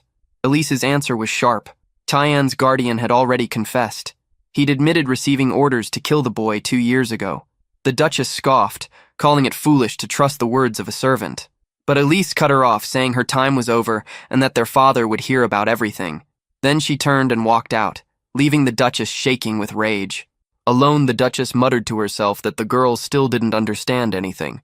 Duke Uke Williers only ever cared about one child, and it wasn't her. She immediately sent a messenger to inform him that Elise had found out about the assassination attempt and was demanding answers. Soon after, Elise confronted her father, She accused him of nearly getting one of his own children killed. The Duke didn't bother denying it. He said he had simply believed Cayenne would survive. Elise shouted that it was insane. The boy had been just a child, forced to fight 6 knights. He lived only because one of them had chosen to protect him. The Duke laughed at that, asking if she really believed such nonsense. That knight had been a mere servant, no one who could save Cayenne. Elise stared at him, horrified, and asked if he was saying Cayenne had defeated them all alone. The Duke stepped closer, saying she clearly knew very little about her brother. He handed her a sealed envelope and told her to read it. It was an invitation to the imperial banquet. He told her to attend in his place. It would be a good chance to relax and stop worrying about Cayenne. The boy, he assured her, was much stronger than she thought. She'd soon see for herself. The door slammed behind her as she left. Walking down the long corridors of House Williers, Elise's thoughts churned. How was she supposed to stop worrying about a 13-year-old boy who had survived assassination attempts and family betrayal? That was when a voice echoed down the hall, calling out to her, "Miss Elise!"